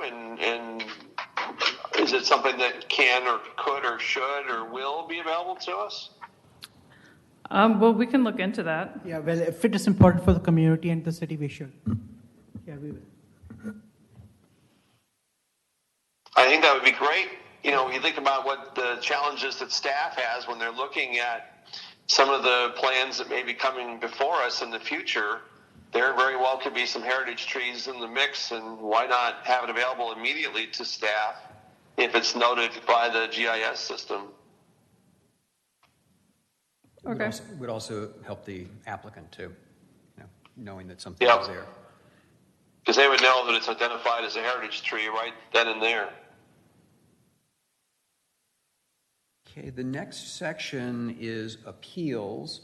But having said that, I believe that eliminates variances, which is one of the things that you noted in your presentation as being captured in other parts. So on to appeals. Any thoughts on appeals? Where are you, Ron? Section 11, appeals. Section 11? Yes. You must be working off of the other document then. I've got. Well, actually, there are 11 in both documents. There's a whole bunch of red line in mine under city tree management that was all struck. I've got one before we get to appeals, please. Different version than I do. It goes back. I want to go back to what was 11.3. Right. Where we're actually introducing language that says a species of tree not on the City of Milton tree species list or not approved for planting in a specific location may be approved for planting by the city arborist. I recognize the importance of it being approved by the city arborist. I would just maybe ask for Robin's opinion.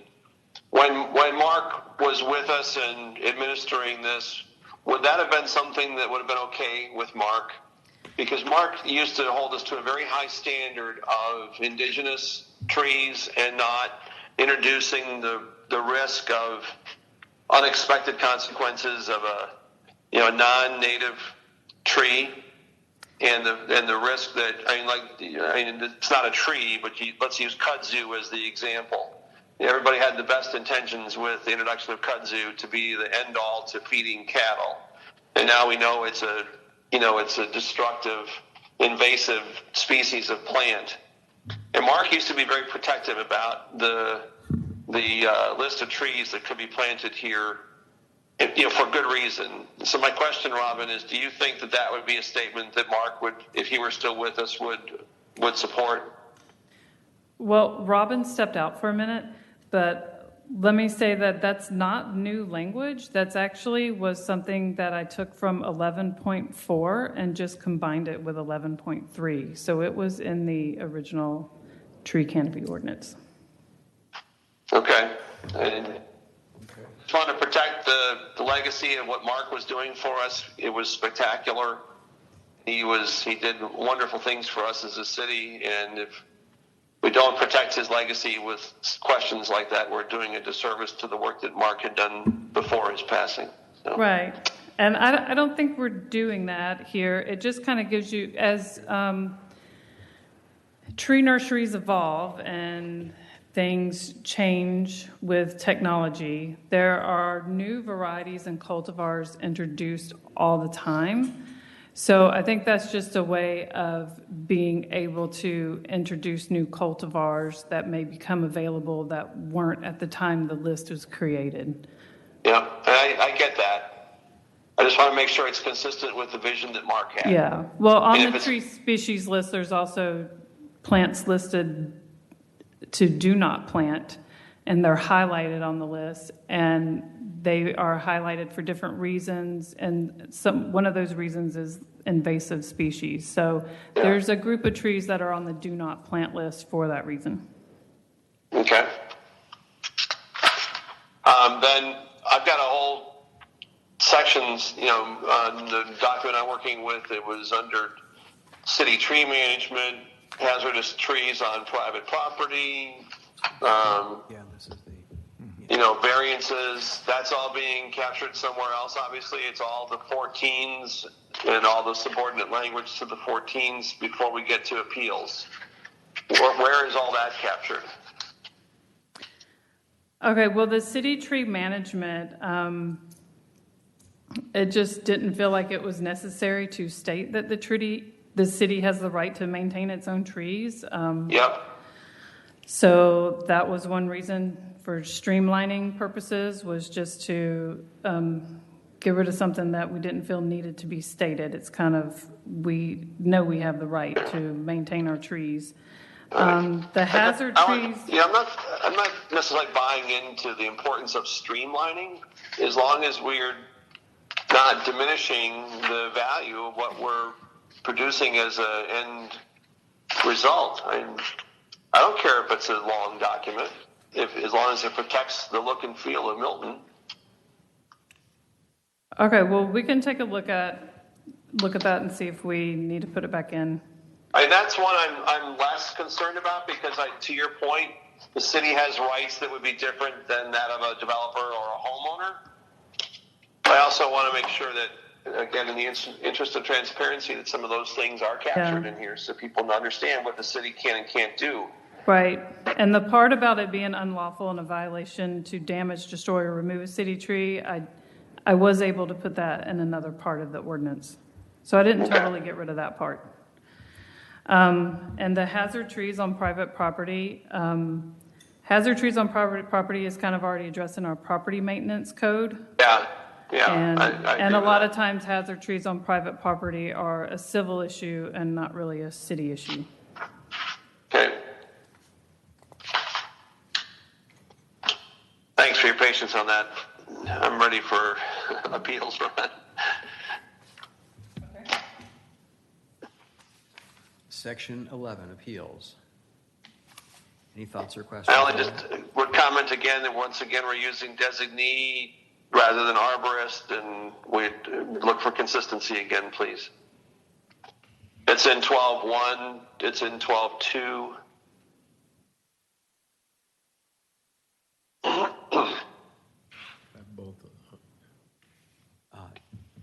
The inspection, moving on to inspections.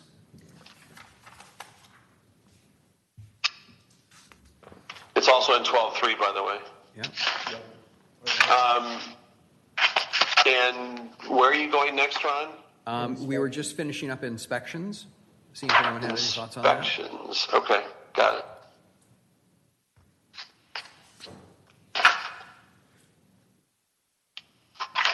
I misspoke. Those comments I was making are under inspections. In 12.2, 12.3. It's also in enforcement under 13.1. So moving on to enforcement, any other things in enforcement then? 13.3. 13.3. The administrator or his or her designee needed same change as before. Thank you. Thanks, Fred.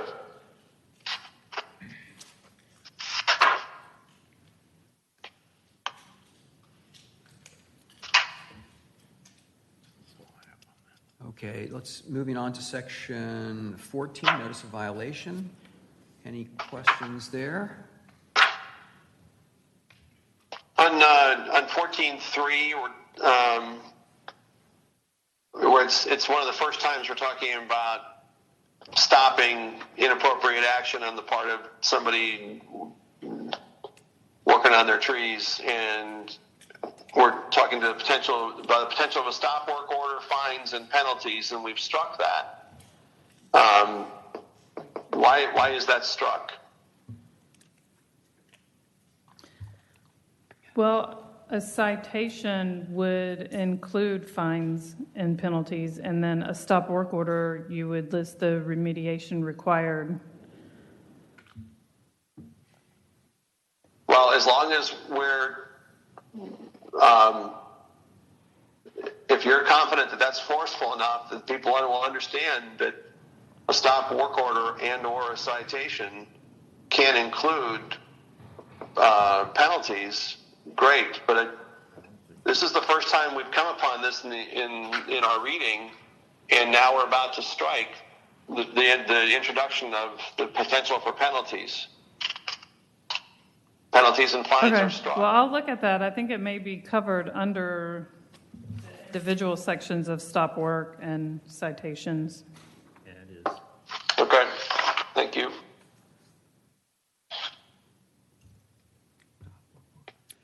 There's in section 14.4 under notice of violations, there's reference made to the city's fee schedule. When you send across the link to the manual, would you be kind enough to attach a link for the city fee schedule? It's in the manual. It's in the, it's in the manual. Okay, thank you. All right, I believe now we're on to stop work order, section 15 in the new. Under 15.3C, it talks about the stop work order shall be given to the applicant, property owner, et cetera. Is there a reason, what's the reason that we've struck that? Because now it's posted on the work site. Yeah, well, I mean, if the stop work order is posted on site, it is So kind of, by posting it on site, it does not require the individual issuing the stop work order to actually engage someone. If it's posted on site, that's sufficient notice. well, we can look into that. I mean, typically a stop work order, if nobody's at the site when you get there, it is posted. There's not always somebody to hand a stop work order to. I mean, yeah, that would be our city attorney. Yeah, that concerns me. I think we should make it it should be both. It should be posted on site, no less than posted on site, but also when the opportunity presents itself to engage an individual, that you also then ensured that somebody doesn't drive by that, that notice on the post or that notice on the tree. So we didn't see that, and they've taken down an entire additional tree stand in the meantime. Well, that's something we can discuss with legal and see how we need to pursue that. Hey, this is Paul Fricky with the City Attorney's Office. I've been here all the time and I have not jumped in, but let me just say on that, one of the keys on that is to make our enforcement enforceable going forward and the stop work order effective with perhaps the least amount of necessary effort on the city's part. If we attach a lot of conditions to our creating an effective stop work order, then that's more hoops we have to jump through to make sure that the stop work order is actually effective.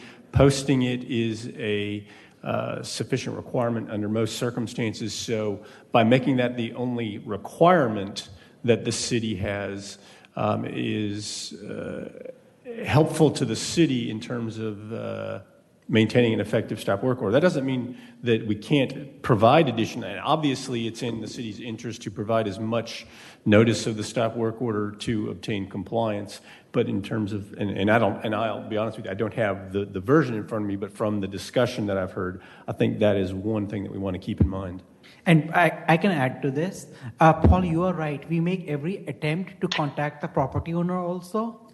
And if the property is a rental, we also try to contact the person who's renting the property. So whatever the attorney says, but we always try to make an effort. We always post the order on the property, and we also try to identify the property owner or any person who is renting the property. It goes to multiple people. It does go to multiple people. Yeah, from the city standpoint, you want to make the bar as low as possible. Like you said, you want to be chasing down these 3 individuals all over the place just to get the stop work order to be effective. Yeah, but so again, post a sign on the property. But we do try to contact everyone. Yeah. Mm-hmm. Usually a stop work order is something that is posted on site in jurisdictions that I've been in the past, and then written notification is a notice of violation. That's the written part of it. So you may post a stop work order and then send somebody a notice of violation, which is the kind of written. Yeah. So is the stop work order an official document? Like, is that an official legal term? Mm-hmm. It's like, yeah. Yeah? Yeah. Okay. And it's basically like a sign. Right. No, so do we need to actually define the stop work order, like what a stop work order is? same thing with citation too. Like, do we need to define those? I understand we've got a section, but somebody may not know what, I don't know what that, I'm an attorney and I don't even know what that is.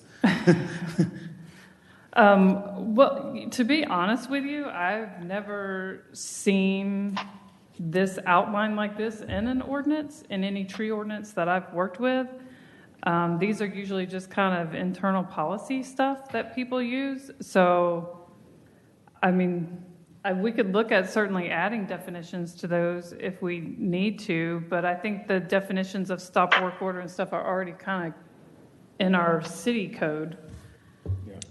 I'd have to go back and look at the city code. Yeah. There are provisions for it. And I don't know that there's a specific. I don't think there's a specific form that is defined in the code anywhere, and I don't think there's a requirement that. I mean, there may be certain notices, but it's a stop work order is largely a decision which is reduced to writing in a format that gives notice that it has been entered. I mean, again, just speaking on playing the other side. So, how does somebody know what is considered an official stop work order? So what, if you post something on the site, is it just, hey, what is it? Is it one sentence? Is it, this? No, that's where if you got some sort of a definition. It's like a whole form. It's a sign and it's bright orange, so you can't miss it. And it, in big letters, says stop work order. And then it tells you why you have been issued a stop work order, what the violation is. There's a place for the inspector or whoever's out there to write why you've been given a stop work order, and it says under this stop work order you cannot perform XYZ, and the only thing you're allowed to do is like erosion control BMPs under a stop work order. Yeah. And it says contact this number. And then it tells you who to contact for more information. Right. No. So, just to make it, again, transparent so that people know what, this is something official. And again, if this is referenced somewhere else in the code, again, cross-referencing saying, see XYZ, in the code. So that way, and again, if this is an official thing, I would also, capitalize that anywhere this is listed in here. Yeah, I did try to go and catch those where I could. Yeah, like 15. The capitalization. The red line 15.3, it's not capitalized, or wherever. So, I would just make sure that people understand like this is what it is, and this is where they can go and see, because a neighbor could put something on the site about for whatever reason, if they wanted to, and do they know if this is an official thing or what? I mean, who knows what it is, Yeah, well, this is something, like I said, it's not always outlined in tree ordinances because it's usually defined somewhere else in the city code, because whenever you're in violation of any part of a city code, these are usually the steps that you take. So I'll double check. I believe I did find it in the city code. I couldn't tell you what section it was in now. Yeah. But I did go I'm back just trying to limit the look through defenses that. that somebody may have, and they're saying, "Oh, well, you didn't meet the requirements." Teresa found a stop work order. Yeah. So, I'm trying to limit the defenses that people have, and again, going back to the transparency, thing. So, just making sure that it's clear, they understand what it is. Same thing with the definition of a citation; they understand this is what it is, and so that way it reduces down any sort of defense that they may have. Yeah. So this is. Yeah, I've never seen it before. That's a stop work order, and usually we try to post it in a prominent place. If it's a permitted site, we post it on the permit box, or we will stick it to the mailbox. Sometimes you'll do one to the mailbox and one right on the front door, so they can't miss it. Sandra's desk, so she has those where she can use them. Next to my citation book, right? Yes. Yeah, I think it would be beneficial to, obviously, if we're trying to hinder people from doing this, they need to make sure that we've got it in here clearly defined, what it is, and so that way there's no question for them.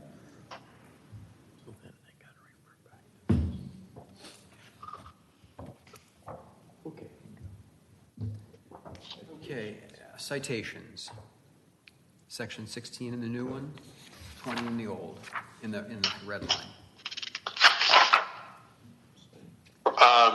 Ron, you're on citations? Yeah. Yes, that's right, Paul. Yeah. I thought at one point the ordinance we were working with had a scale for offenses based on tree and size and whatever. $1,000 fine, if you're taking down a heritage tree, is not enough of an incentive to not take it down. It needs to be significantly more painful than that. And this is the only place I'm seeing in documents that we've got where we state a dollar amount for anything. And I got to tell you, $1,000 to a developer with a tree in his way, that's nothing. Well, this is related to citations. So citations is court. That's when you go to court. And court cannot fine more than $1,000.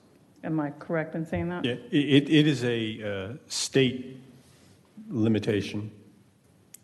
Okay, so is there a place in our ordinance where we introduce a larger scale for violation other than in this case under a citation? Yeah, if a tree is removed without a permit, we can double the recompense.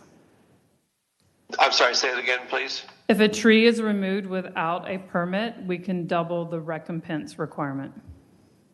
Yeah, but if you take down a 100-year-old oak and you have to put in 40, 4-inch caliper trees, again, this is not consistent with, I think at one point we had a different scale in here, and this is peanuts compared to what we were putting in originally. Okay, I don't think I ever saw anything other than this, so I'm not familiar with this scale you're talking about. But I think that's something that it existed at one point in legal. one of the adopted versions, so it's out there somewhere. But I think we need to revisit where and when we can institute a fine. And if we are limited under citations, okay, I totally get that. But we need to introduce a different section on penalties that does give the city significantly more financial power to have an impact on the development community.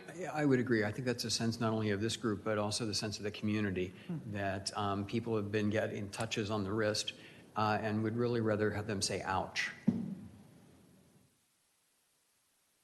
So, insert a penalty section? Is that what I heard or... She's got to find. Well, yeah, we'll have to discuss that with legal and see what our options are. And we will also try to find the scale which Paul was mentioning. Like again, he was saying the work has been done already. We did discuss, and at one point, have a list of the fines. Okay. So, I don't know where it is. Where is it? I don't think I've seen it, so I'll have to look for it. Okay. Other comments on citations? Let's move on then to its alternative compliance. Is that? Well, that depends on if you're looking at the revised or the old, because that was the section that I moved from Article 3 to Article 1. Okay. So if you want to look at alternative compliance in the old ordinance, it's in a different section. It's way back there. Yeah. Okay.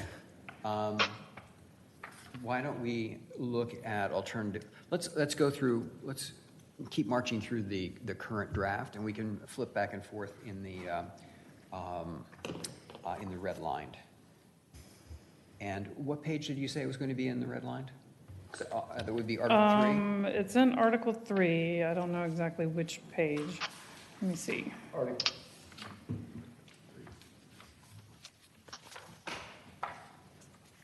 And it would be entitled Alternative Compliance?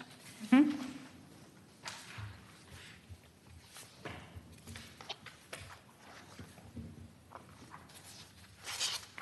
Alternative Compliance is Section 35. That's page 45, it would appear in the red line. Yeah. Yep. So the table of contents says. So we're going to 45? Yes, here it is. Alternative compliance right there. Okay. Any comments on alternative compliance? Where are you, Ron? On the section alternative compliance, if you're in the red Are line, you in the are you in the red the line? new document or the old one? Okay, in the red line, it's page 45. Page, what was it? Page 45. 4 or 5. 45 in the old. Well, there really were no changes to this section. I'm sorry, why are we jumping to 45? It's the next section in the current version, and it had been. all right. I have a question though on the red line version that I'm working off of. Okay. That's earlier than that. If we could, please. It has to do with it's page 23, tree canopy cover requirements. How do we?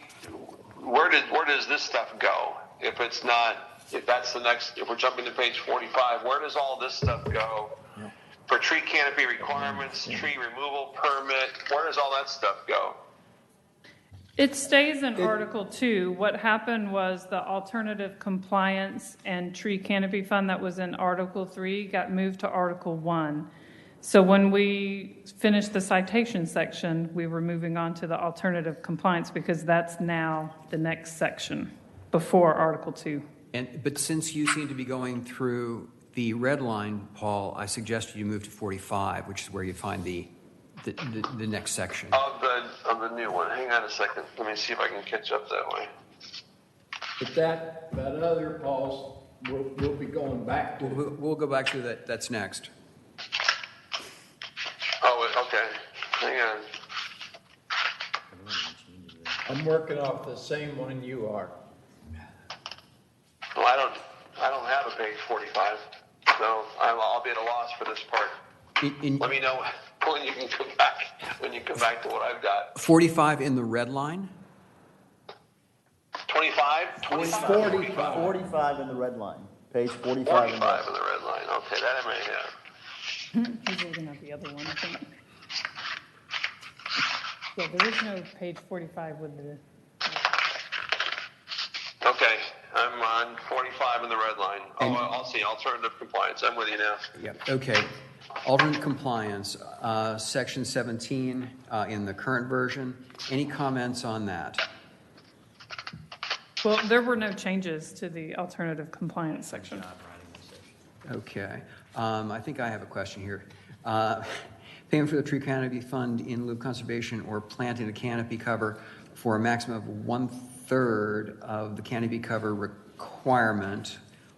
Why are we doing 1/3 of the requirement as opposed to 100% of the requirement? I wasn't following that. Well, this, like I said, there were no changes to this, so I'm just going on hearsay here.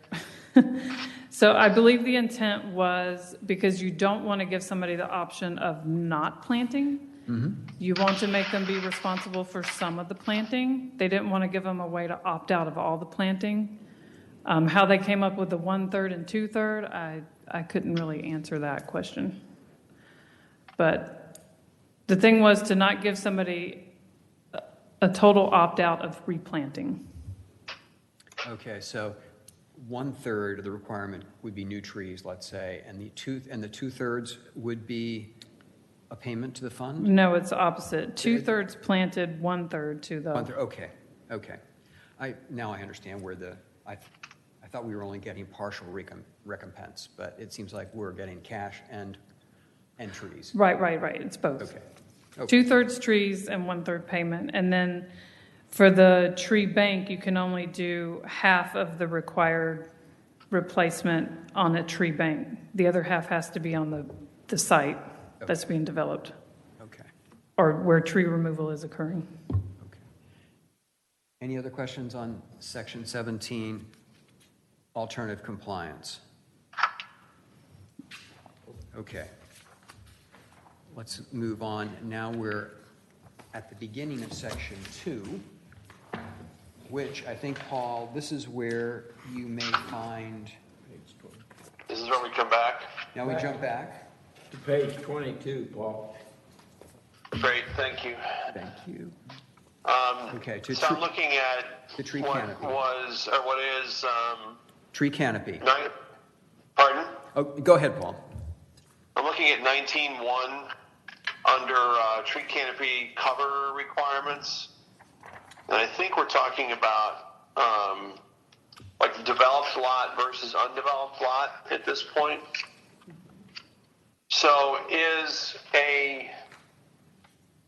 someone, like we just recently experienced over on Arnold Mill, buys a property and they're gonna create an equestrian estate, that then constitutes a developed lot, correct? So, yeah, this is for an existing site that is removing trees not related to development. I'm sorry, say the last part again, please. It's not related to development. It's a developed lot, and they're not doing any further development. This is what this applies to. Okay, so in that case where they bought a property that was undeveloped, that's now going to be developed. It's going to be developed as an equestrian estate, and they want to create pasture land. Does this address their ability to do that and not be penalized for creating an AG1 use in a treed area? Well, if they're creating something different, I mean, if they're doing something that requires permits, if they're doing something that changing it to an equestrian use and clearing, that would be something that would require. AG1 land. Equestrian use is within AG1 land. So right, they but can by right use it as an equestrian estate. Okay, hold on. Okay, but to do something like that, to clear a massive amount of land, you would need a land disturbance permit. Anytime you disturb over 5,000 square feet, you need a land disturbance permit. So that would then fall under Article 3 because it would be considered part of a development. Okay, so let's continue down that path. So it falls under Article 3, and they want to create pasture land in a currently heavily treed area. Can they do that without penalty?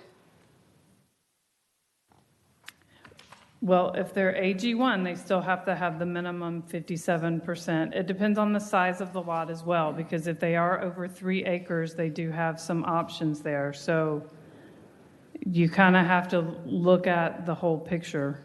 Do you want to walk Paul through? Just give an example. If suppose you have 5 acres, we did create those options, right? So. Mm-hmm. Well, I mean, do we want to discuss this now, or do we want to discuss it when we get to Article 3? Or,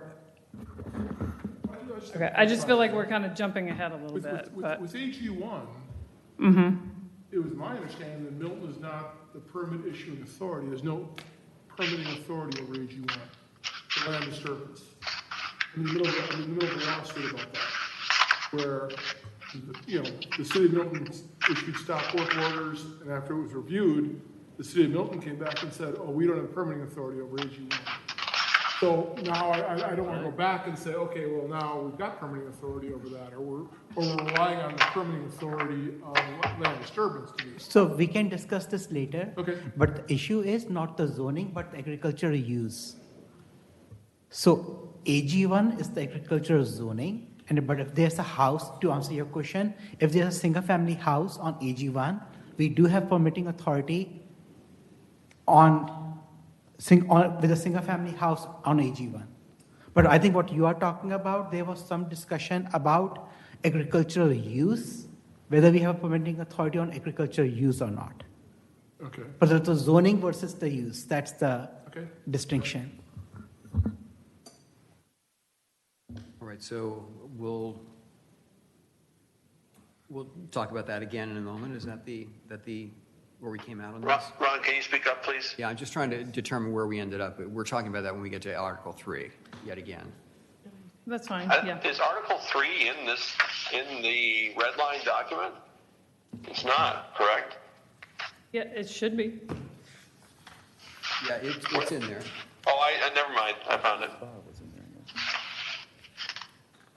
Okay, we covered tree canopy management. Other comments on tree canopy cover requirements? Actually, I think that's what he was just talking about, wasn't it?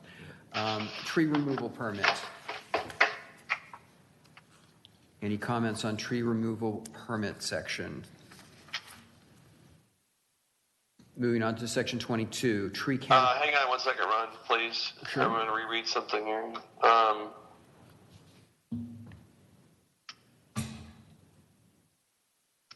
Okay, never mind.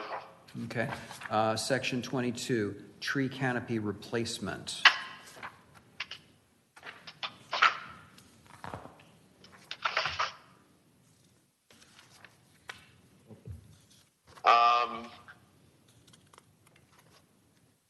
Under what was 25.4B, that's, it's struck. And that, I think that's addressing some of the things that I was just talking about a minute ago.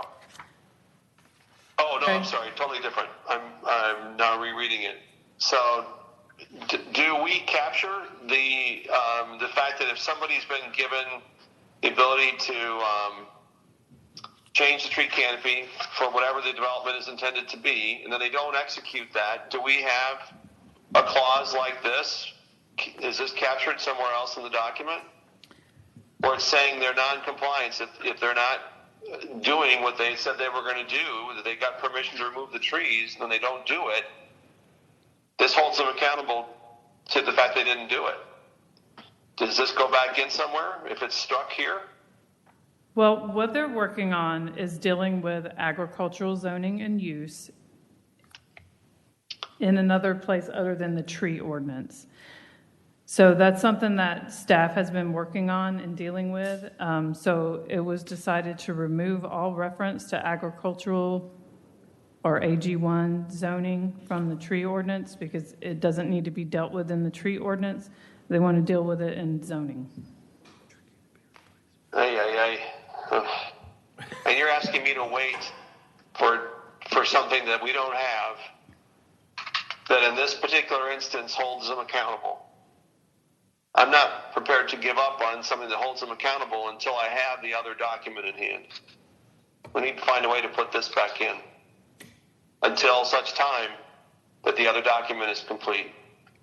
Well, is the reason it's being moved because it's not enforceable in this document? I mean, Yeah, because leaving it in here isn't going to. So again, yes, it can be left here also. This is not what the point. But again, this is a much more global issue dealing with the zoning. So that's the reason why we thought it could be addressed in the zoning document. But you are right, it could be left here also. If the planning commission covers us here, where Paul's saying, unless until otherwise we're waiting till Yes. some other change. And yeah, one of our reasons was to get it in here. yes. So in the tree canopy replacement section, we'll be retaining this section on agriculture. Is that our conclusion? Well, we'll have to look. You'll consider it? Further. Because I think Paul raises a good point. You don't want to take it out of here and then be Well, we be worked naked. on that, this particular. Okay. 22. So this is 22.1 now. So the red line had it at 21.1. I mean, there's another sentence in this 22.1 that's on the new version that's not even on the red line. And this is just another area where there's something else added on the new version that's not redlined. Yeah. You know. These two documents don't sync up, unfortunately.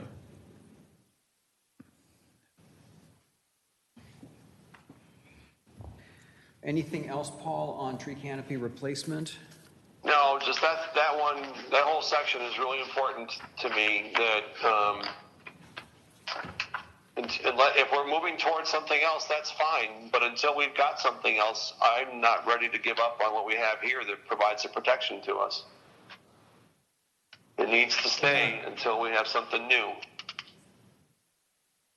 Okay, I think staff has heard that, and I think they've nodded that it'll be considered, and they understand the issue. Let's move on to Article 3, which leads off with, whoops, am I in the right thing? Yeah. I am, okay. Tree canopy management. Article 3, Section 23 in the new version. Any comments on? Where are you, Ron? I'm sorry, you're in Article 3, but where are you within Article 3? Article 3, the very first section, 23, or in the red line version, it's section 26. No, it's section 22.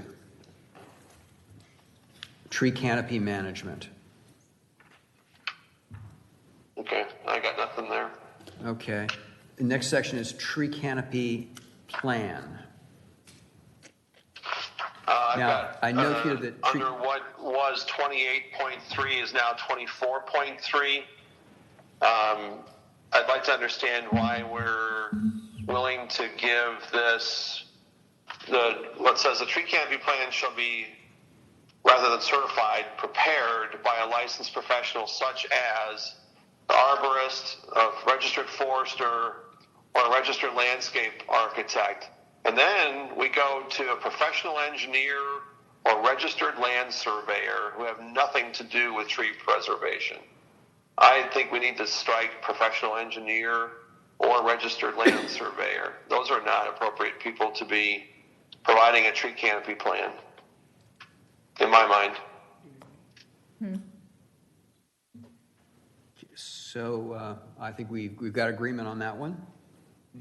So professional engineer and the registered land surveyor are out of what is now section 24.3.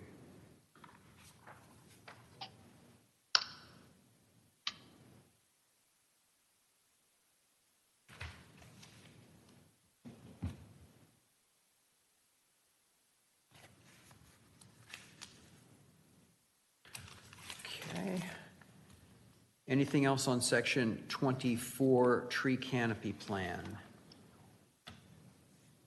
Now, I note that previously prior to tree canopy plan, there was a section called tree canopy priorities, and which that appears to have been deleted in total. It got moved. It got moved. Okay. That was one thing that I moved for better flow. So it's still in there. Okay. Is it further back in the deck then? Trying to remember, sorry. Okay, it's either further back or further forward, I'm sure.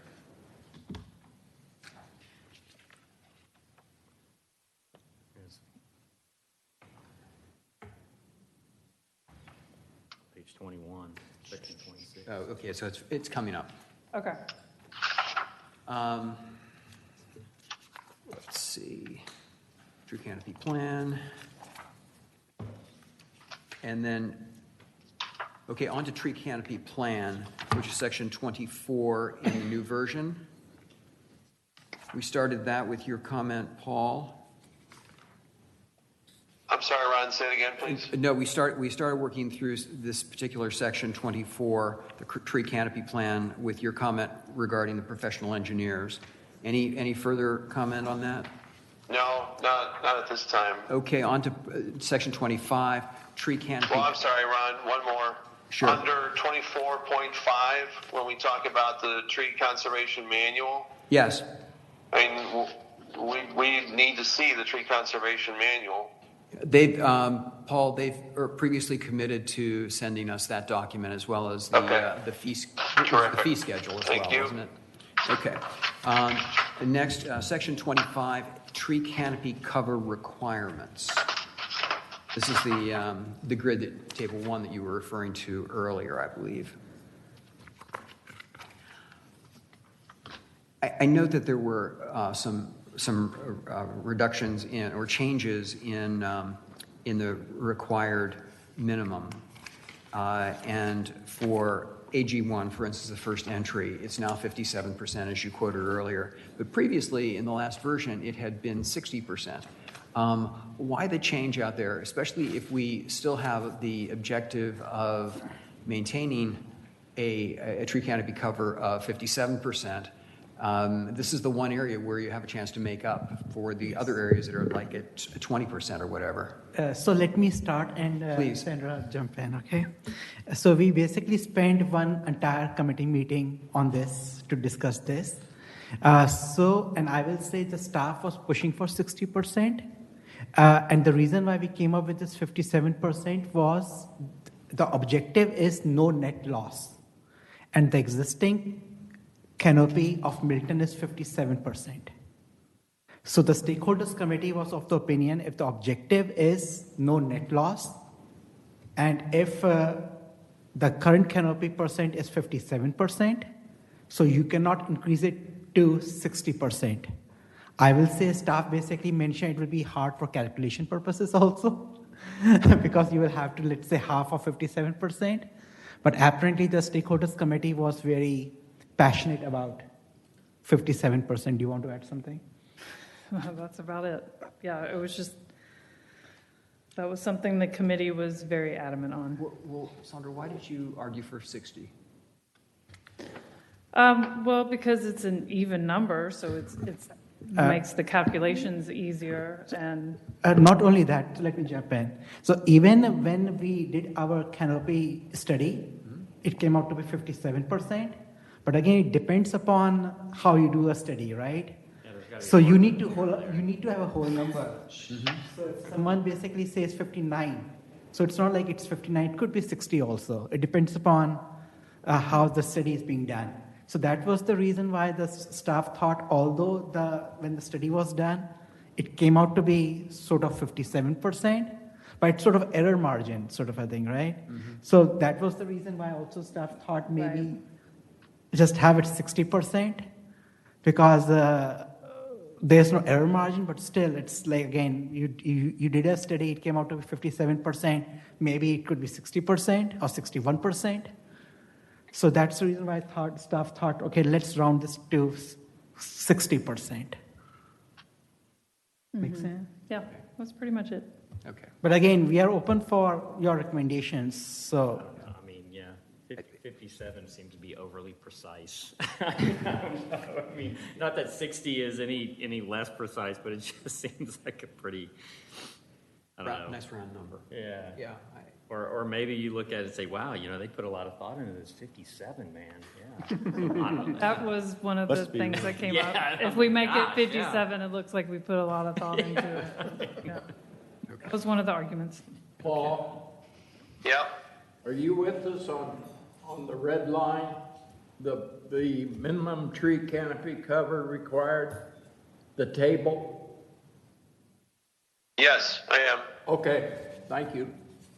Yeah, I subscribe to what Parag was saying on the 57%. If that was what the survey generated, I'm okay with that, with no net loss. And I'll subscribe to that. But where I do have some heartburn is on the C1, C2, where we're reducing it from 50% requirement to 20% requirement. That's a big deal. One of the things that we are striving toward, I think, we all embrace this, and that is, as we know, with the limited amount of commercial that we have, that we want to develop the commercial with still a sense of place that you're still in Milton because of the tree canopy and the tree requirements there. So if the interpretation is, it's not like you're asking them to put 50% of the commercial property has to be tree canopy. We're talking about it being after the development is done with the remaining land, what percentage needs to be covered. And 20% means all of a sudden you've got great big asphalt parking lots with no breakup with any tree canopy. So I've got a lot of heartburn over reducing that from 50 to 20. I would sure love to see that go back to something north of 20. If maybe 50 is not the right number, but it sure needs to be north of 20. I understand. So the reason why that changed was apparently it was supposed to be 20% to begin with. We talked about that a lot in our previous tenure under this. No. And, somebody from the development community may have said it was supposed to be 20. It was something that was discussed about per zoning, since there are lot coverage requirements and stuff in the zoning ordinance. So I believe that's where the 20% number came from, but I can look at that again and see. But I don't necessarily agree with you. I agree with you, Paul. It was higher than that, definitely. Yeah, I think, we still want the commercial development that's going to be coming to Milton in our, we've got Arnold Mill, for example. If you look at the development, and you've also got a pretty significant tree canopy over in Deerfield. The two remaining higher density C1, C2 areas. And I don't think we should lose our sense of place of Milton in those areas, even though we're talking about development there. I think we need to do our very best to still preserve the trees that are there. And we know when there's hard and impervious surfaces coming in, but there should still have to be a tree plan either to preserve what's there or to replant, so that you look at like where Verizon is right now. And Verizon's, I think, if I'm not mistaken, a pretty good example of you don't know it's there because the tree presence there hides the corporation, hides the parking lots. And to go to 20%, that's asking for, hot paved surfaces with no tree break. I agree. So I would sure love to see that go back to something like in the 40% range or more. Where the argument, I think, Paul, as I recall from the discussion, was that they were looking at smaller parcels whereby they could not meet the 50% and still build a commercial building. But it's remaining property after the structure's done. You can't. Right. You don't do the math with the building in the. And that was why we raised it, or we kept it at 50%. Yeah. So that's got to come back north. I mean, there's got to be I think 20's too low, but I also know that again, back to the developer side, that if he has to have 50%, he can't meet both the requirements of building the building and meet 50%. Mm-hmm. Yeah, I'll look at that. I don't remember off the top of my head where the 20% came from, but I'll look into that and dig a little deeper. That's a very good recommendation. Mm-hmm. That's fine. Are there other, this is a long list here. Yeah, I don't want to go through them I don't know case about one by one in turn if no one has any comments on them. Are there any other percentages here that anyone would like to call out for discussion? So there's some changes, right? So there's some zoning districts which are not in the city of Milton. That's the reason why they got struck off. Okay. Plus, if you will see, 60% got changed to 57%. Yes. If you flip the page, you have to tell Sandra about this T3, 50 to 40%. This T3 change, they will ask. Next people go.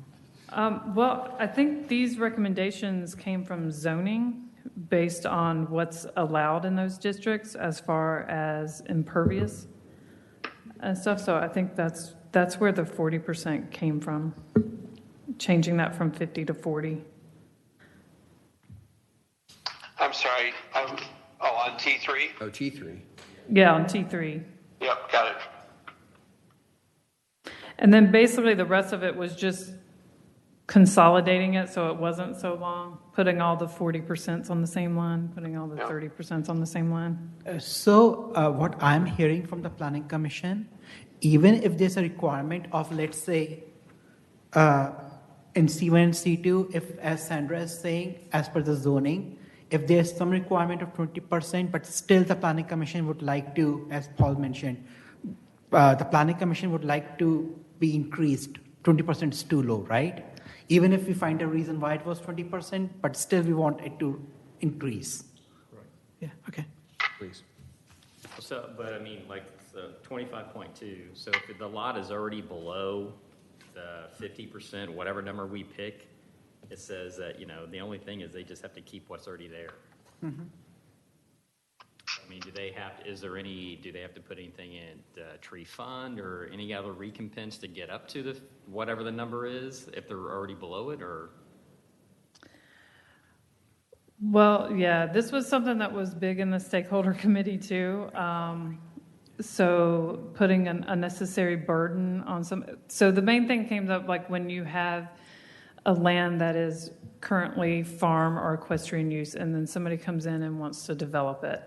Right. So they have a lot that's already essentially cleared, and putting the burden of replanting up to the 57% seemed hard. So we tried to come up with a way to make it not so burdensome, I guess. And one of the things I looked at is like you maintain what's existing if it's already below. And then we even went a little step further with the 3-acre lots. So if they create lots that are 3 acres or more, they are allowed to keep that what's existing. But if they create smaller lots, less than 3 acres, and if, say, they are already below the 57% requirement, they would still have to bring it up to at least half that. They couldn't just leave it at, if it was like at 10%, they couldn't leave it at 10%. They'd have to bring it up to that 25 point whatever. Yeah, comes out to. 1 or 2 trees should be that big of a deal to them. Yeah, so we didn't want the minimum to be 0, but we didn't want to have to make somebody basically reforest an area that wasn't forested. Question for our attorney. Would the grandfather clause affect this in any way? When you say the grandfather clause, what grandfather? Once you're protected to the fact that what was there can stay legally. Well, the tree ordinance doesn't really have a grandfather clause. Yeah, right. I know what you're talking. A lot of ordinances will state that such and such properties are grandfathered in, but we don't have that in the tree ordinance. Okay.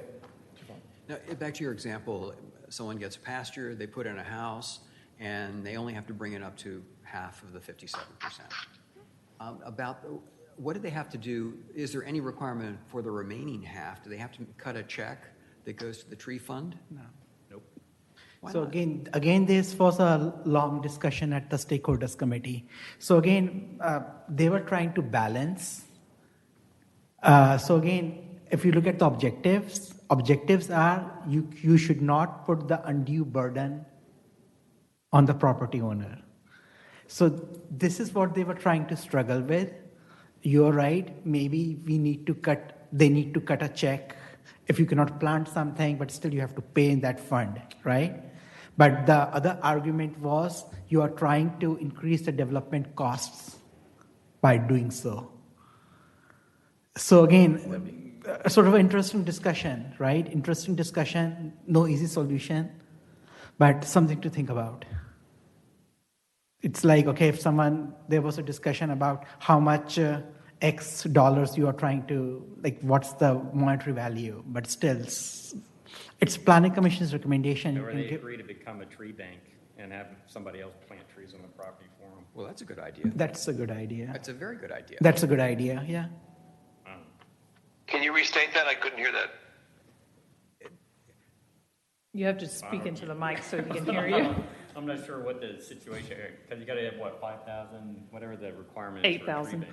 8,000, so maybe it's just the 3-acre lots or something that would even meet some of that. So give them a monetary penalty or Become a tree bank. register as a tree bank. I think that's Yeah. a fantastic idea. Yeah, something to think about. You're right. Yeah. So again, this is sort of a struggle, right? And we met with the stakeholders committee for 3 or 4 months, and this was the struggle: how to balance. Like, this is a tree preservation ordinance. We want to preserve the trees. We want to grow the tree canopy, but on the other side, we also want to preserve the pasture look. So how do you balance them out? Yeah. It's tricky. Yeah. Okay. That was section 25 that we were talking about. Ron, just underneath the chart under 25.4, Yes.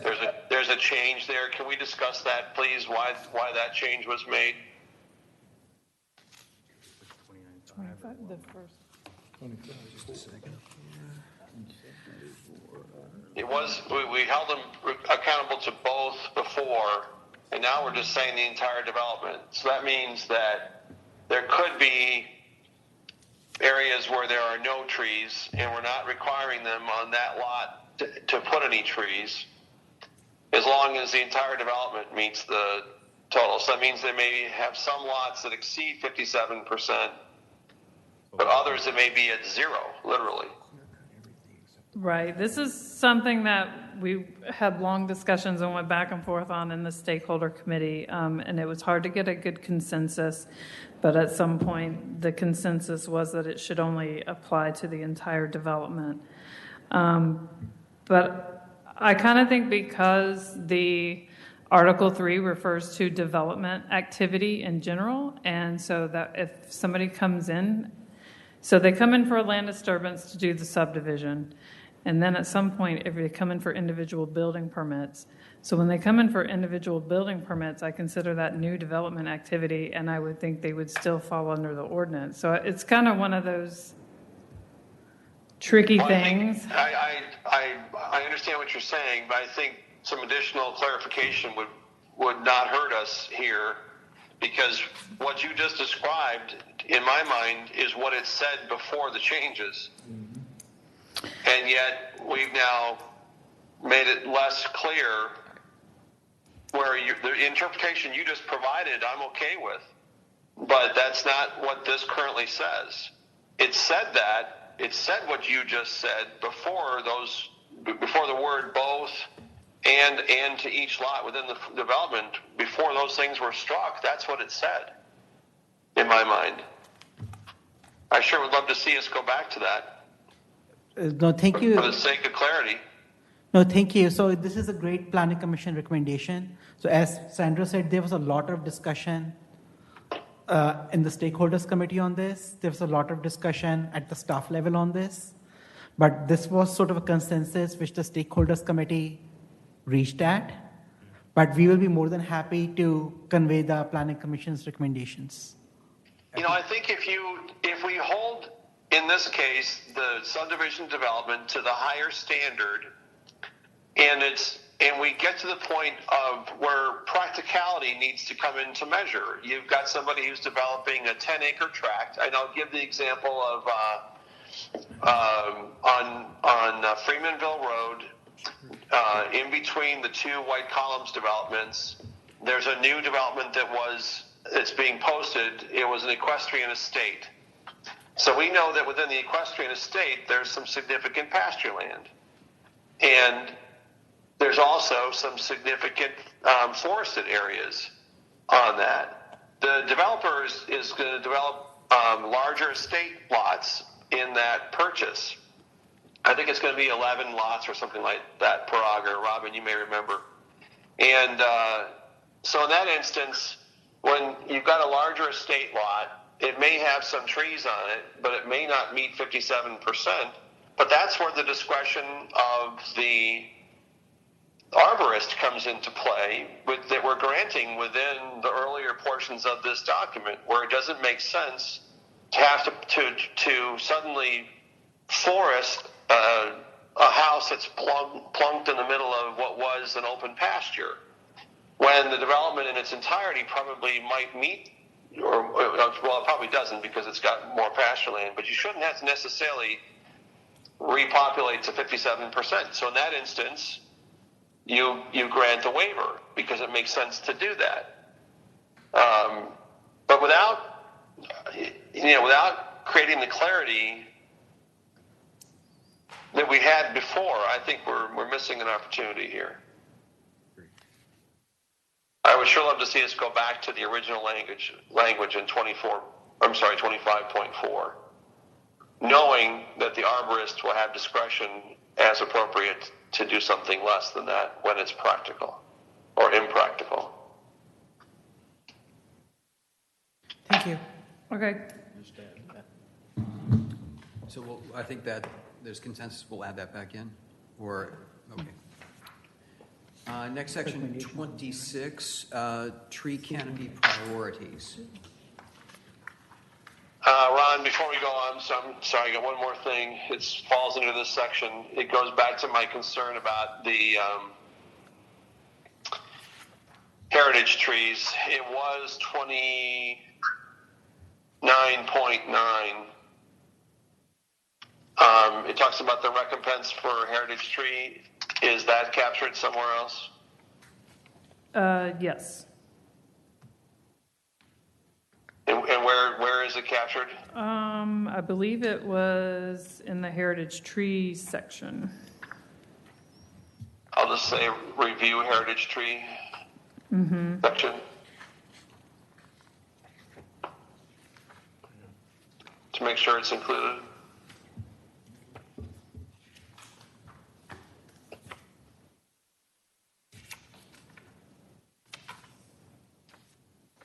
Okay. Page number for that? Page And I'm assuming all the subordinate points on 25.5, where we're talking about the canopy cover credit, where do all those things get captured? It's all the alphabet list, A through Q.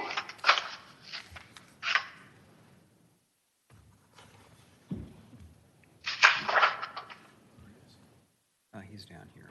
We leave 25.5 that says trees shall be conserved for tree canopy cover credit in accordance with the requirements that follow, and then we struck all the requirements.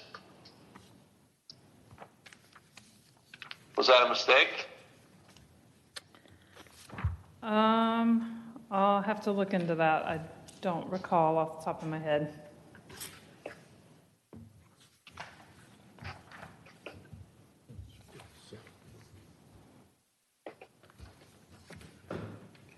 Thank you.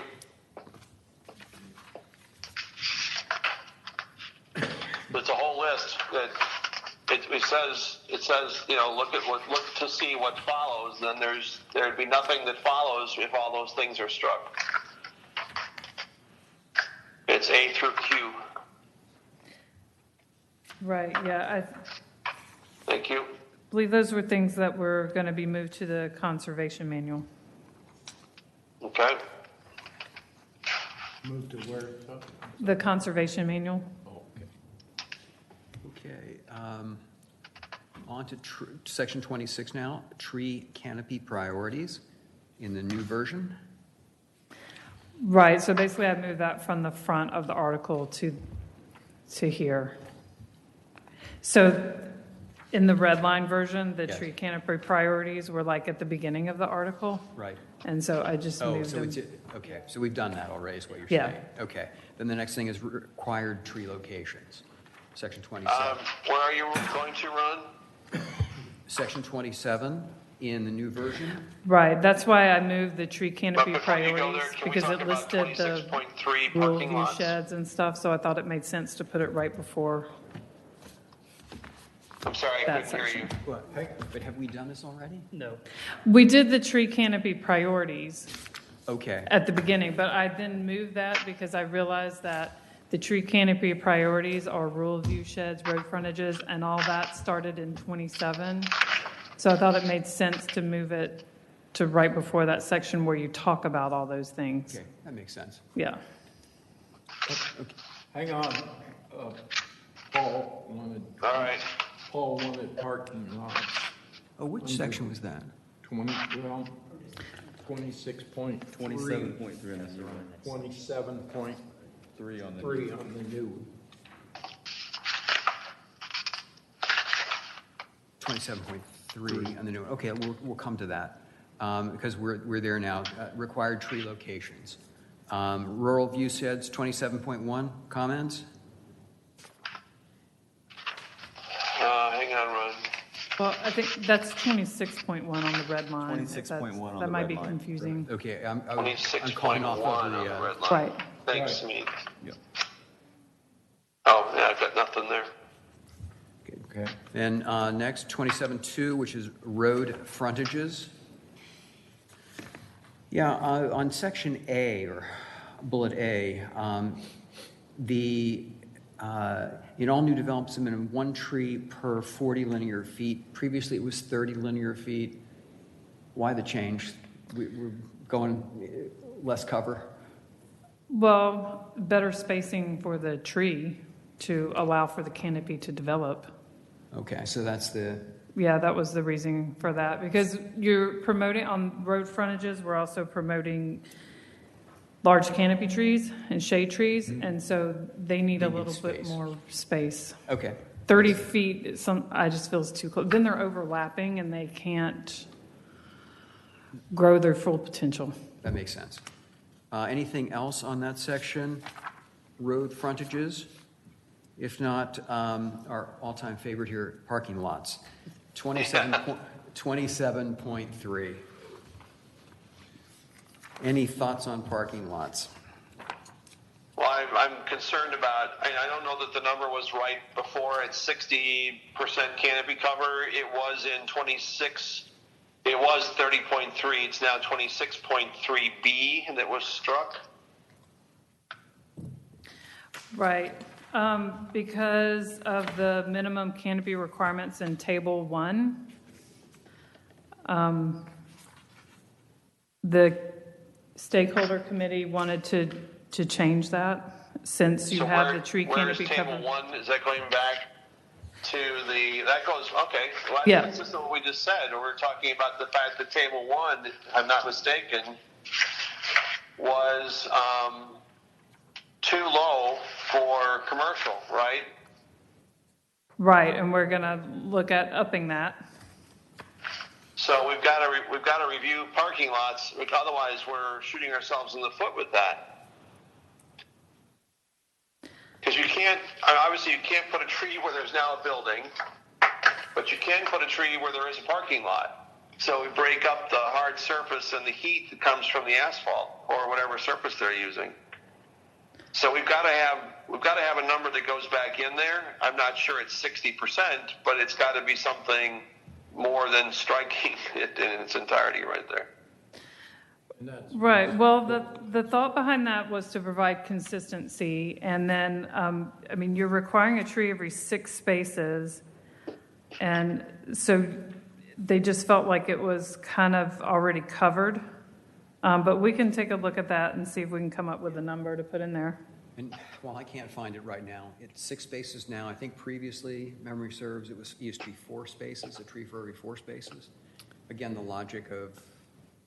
Well, that's from the zoning code. This 1 tree every 6 spaces, or 1 island every 6 spaces with a tree, comes from the zoning code.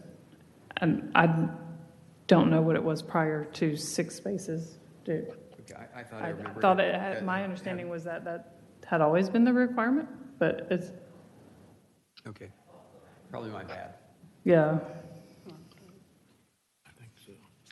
All right, any other thoughts on parking lots? Nope.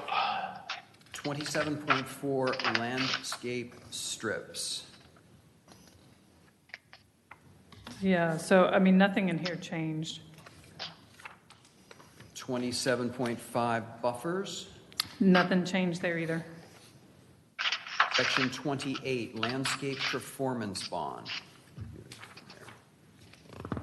Yeah, pretty much there's no changes for the rest of the ordinance.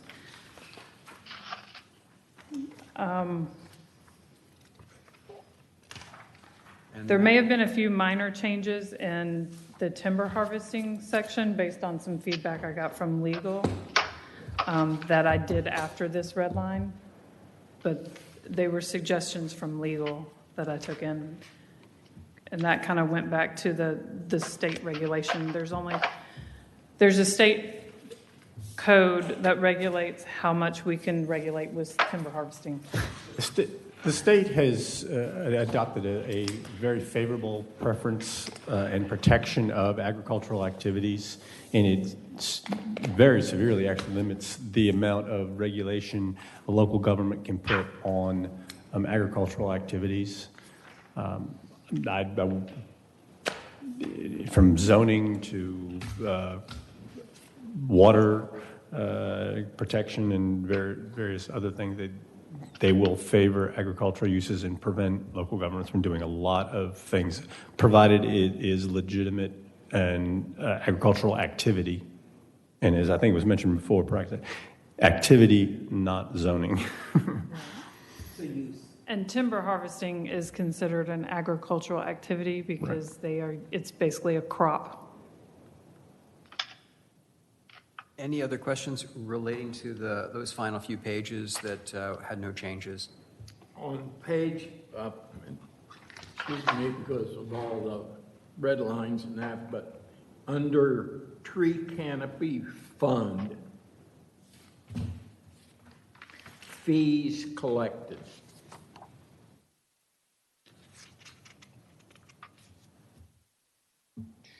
Hold on a second, let me find that. Okay. It's in the language part. I don't. It just talks about what goes into the fund. It's But the way, donation, no, the way it fees reads. collected, or fees for violations. You're on page 47 in the lined copy. Red copy. Right. Oh, okay. Right, because there's a difference between a fee and a fine. No, that, well, I was more, if you read it, fees collected for alternative compliance to the tree ordinance. Mm-hmm. Well, I basically just, because to me, instead of saying tree-related permits and plan reviews, that was just another way of saying that. Because the time that they're paying fees into the tree fund is when they're doing alternative compliance.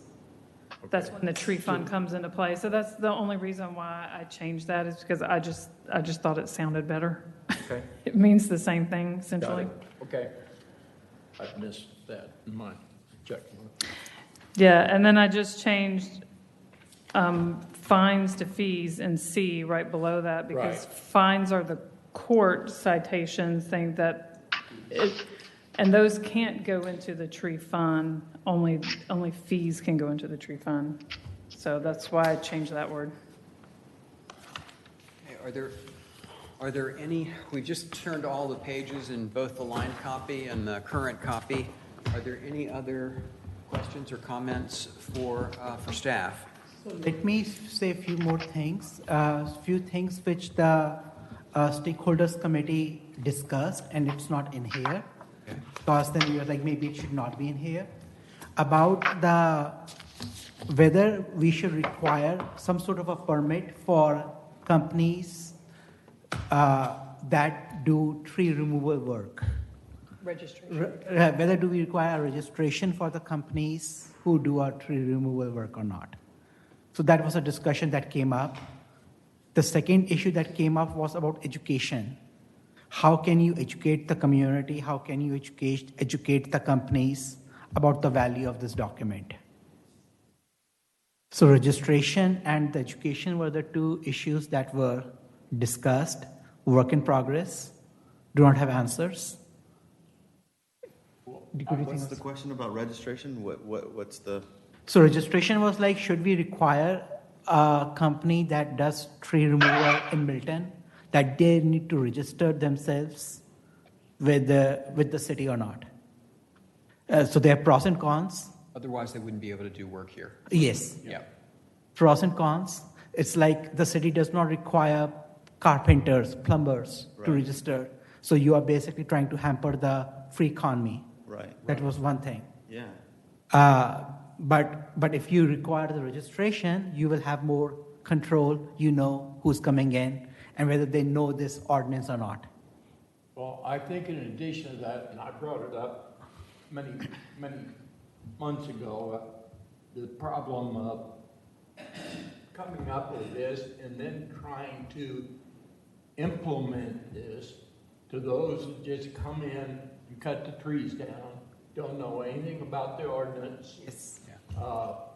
And we also need an education program for our residents, because this week alone, in 2 instances, trees were cut in my area, and I personally stopped and talked to them, and said, did you get any type of permit, and know that we have an ordinance? No. So here you are, right? So The other one. both the sides. Well, did you call it into the city? No. You did? Okay. The other one I didn't, was, I don't care what the ordinance says, I'm cutting the tree. It's my property, period. So education is the key, right? Run into that a lot. It is. So education is the key. The education, as you say, is absolutely important, or the ordinance has no teeth. I think registering people to come in and do work here, or the permitting process, allows you to run them through an educational process so that they should be informed to one degree or another about what they can and can't do. And I think that would be helpful. And I personally, I think that different from the plumber who's coming in. This is something that's important to the community writ large, as opposed to, you know, how your septic system is working.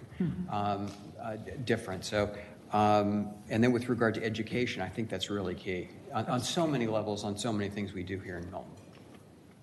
Yes. Yeah, I mean, I think education is one thing, but registering, you know, I'm not sure about registering versus, unless there's something else that the city can do to, you know, businesses are going to be in this area, or, hey, look, as a city, we want our businesses to at least sign off on something that they've reviewed the ordinance, so they know that. But in terms of registering, I get it that, you know, your plumber might just be in your house, but it's the same thing if they're cutting a tree, it's just your house. It's not the rest of the city. Yeah. And now all of a sudden, like, putting that, and you're not making any other business, you know, do that. I mean, obviously, if they have a business license or whatever, they can operate as a business in the state, you know, they can operate as a business. They should know.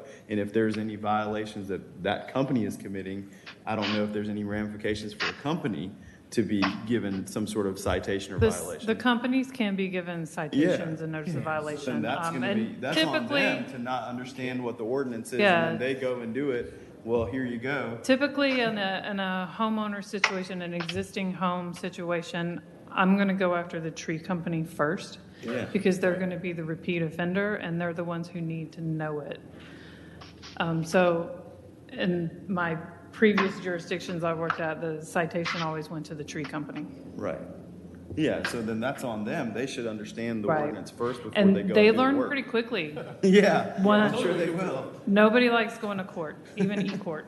So Ron, I mean, that's just common business practice. They should probably understand what they're getting into before they go and do it, you know. is there anything else you want to discuss? I think we're good at this point. Would you agree, Paul? Are you all set? Paul, you have anything sounds else? like he's doing something else. No, I don't, Ron. Thanks. Okay, I think from our perspective, we want to thank you for... No, sure. So let me say, so next steps are, we will make sure that you will have the link of the conservation manual, which you asked for. Thank you for the recommendations. As you can see, the recommendations of the committee are not totally in sync with the recommendations of the Planning Commission, right? So something to think about. Let us go back to the drawing board. Let us think more. And then we will again come back in front of the Planning Commission. Same thing that Tree Preservation Committee asked me what the next steps are. So I said, okay, it will go in front of the Planning Commission. And then what I sort of said was like, okay, if there will be significant changes to the document, we will inform you. Because they did work on this document for a few months. Right. So again... Ron? Yes? I'm having a hard time hearing Parag. Can you recap for me what you just said, please? Sure. I think Parag started off by saying that he's going to try to capture the comments that we had tonight, and they'll review them. They'll also come back to the Planning Commission yet again and this is sort of where you were at this point, to present the revised document. Yes. And I would... Before it goes to mayor and council? Before it goes to mayor and council, and Okay. I guess before it goes back to the committee as well? Yeah, so again, so these are the recommendations. So let us go back to the drawing board and again look at suggestions which the recommendations which you have made. So before it goes to the city council, we will again come in front of the Planning Commission Super. And we will discuss the document again. And what I'll do this evening or tomorrow is put together, I tried to take notes about each of the things that we would be reconsidering or up for discussion. Yes. And what I'll do is I'll put something together tomorrow and circulate it to the team here because I'm confident I didn't get it all.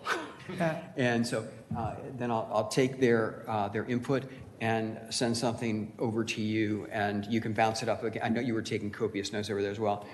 Bounce it up against what you had so we can be as efficient as possible with everyone's time. Sure, and again, as I said initially, if you can think of something else, it's not like today was the only day you had, right? Well, a lot of things to discuss, digest. If you think of something else, just let us know. Well, I think prior to the next meeting, especially to the extent we get some notice prior to it, we can refresh ourselves, but also you'll have provided the manual as well as the fee schedule. And so we'll be able to do a more comprehensive review of the ordinance. Yes. And again, from a red line standpoint too, like if we can get what the original version was to what the latest red line is, so we can kind of see from the beginning to, now. Yeah, frankly, this was mind-numbing. Yeah. We tried to go back Well, and yeah, forth. well, and it gets hard to keep up with the red line versions too, so. Yeah, I mean, but there's got to be a way so we know what was there and then what, because again, there may be things that don't even need to go out or whatever the case may be, and it's just hard to see what was even there and what the latest thing we're looking at, without knowing what else was there, I guess. Gentlemen, before you get too far in your process of providing, as the chairman has indicated, providing a full set of what he understood the comments were, I will caution you to the extent you send it out to the rest of the board that you do not do kind of a round robin set of comments amongst yourselves. Individually provide your comments back to me, either to the chairman or to Parag, or however it wants to be done. Just for the purposes of the Open Meetings Act, you cannot have a Not to have a meeting. Yep. Yeah. Thank you. Or actually, that's actually it. Give us two. Because there were two. We were both taking notes, and it strikes me that we're now going to be compiling two sets of documents. Two documents that have everything we think was in there. Would you want to take the first crack at it, or Sure, the staff can have a list. That's fine. We can prepare, or you can prepare your list. We will have our own list, and then we can compare. Okay, We do want to have your I'll list. take a crack at it. Yeah. Single shots to everyone. You come back to me. I'll compile and shoot you a copy, and that works. Okay. Thank you very much. Yeah. Yes. Good catch. All right. Well, Thank you. thank you all both very much. And I move we adjourn the special meeting. is there a second? Second. Thanks, Ron. All in favor? Yes. Opposed? We are The work session. Is there anyone left?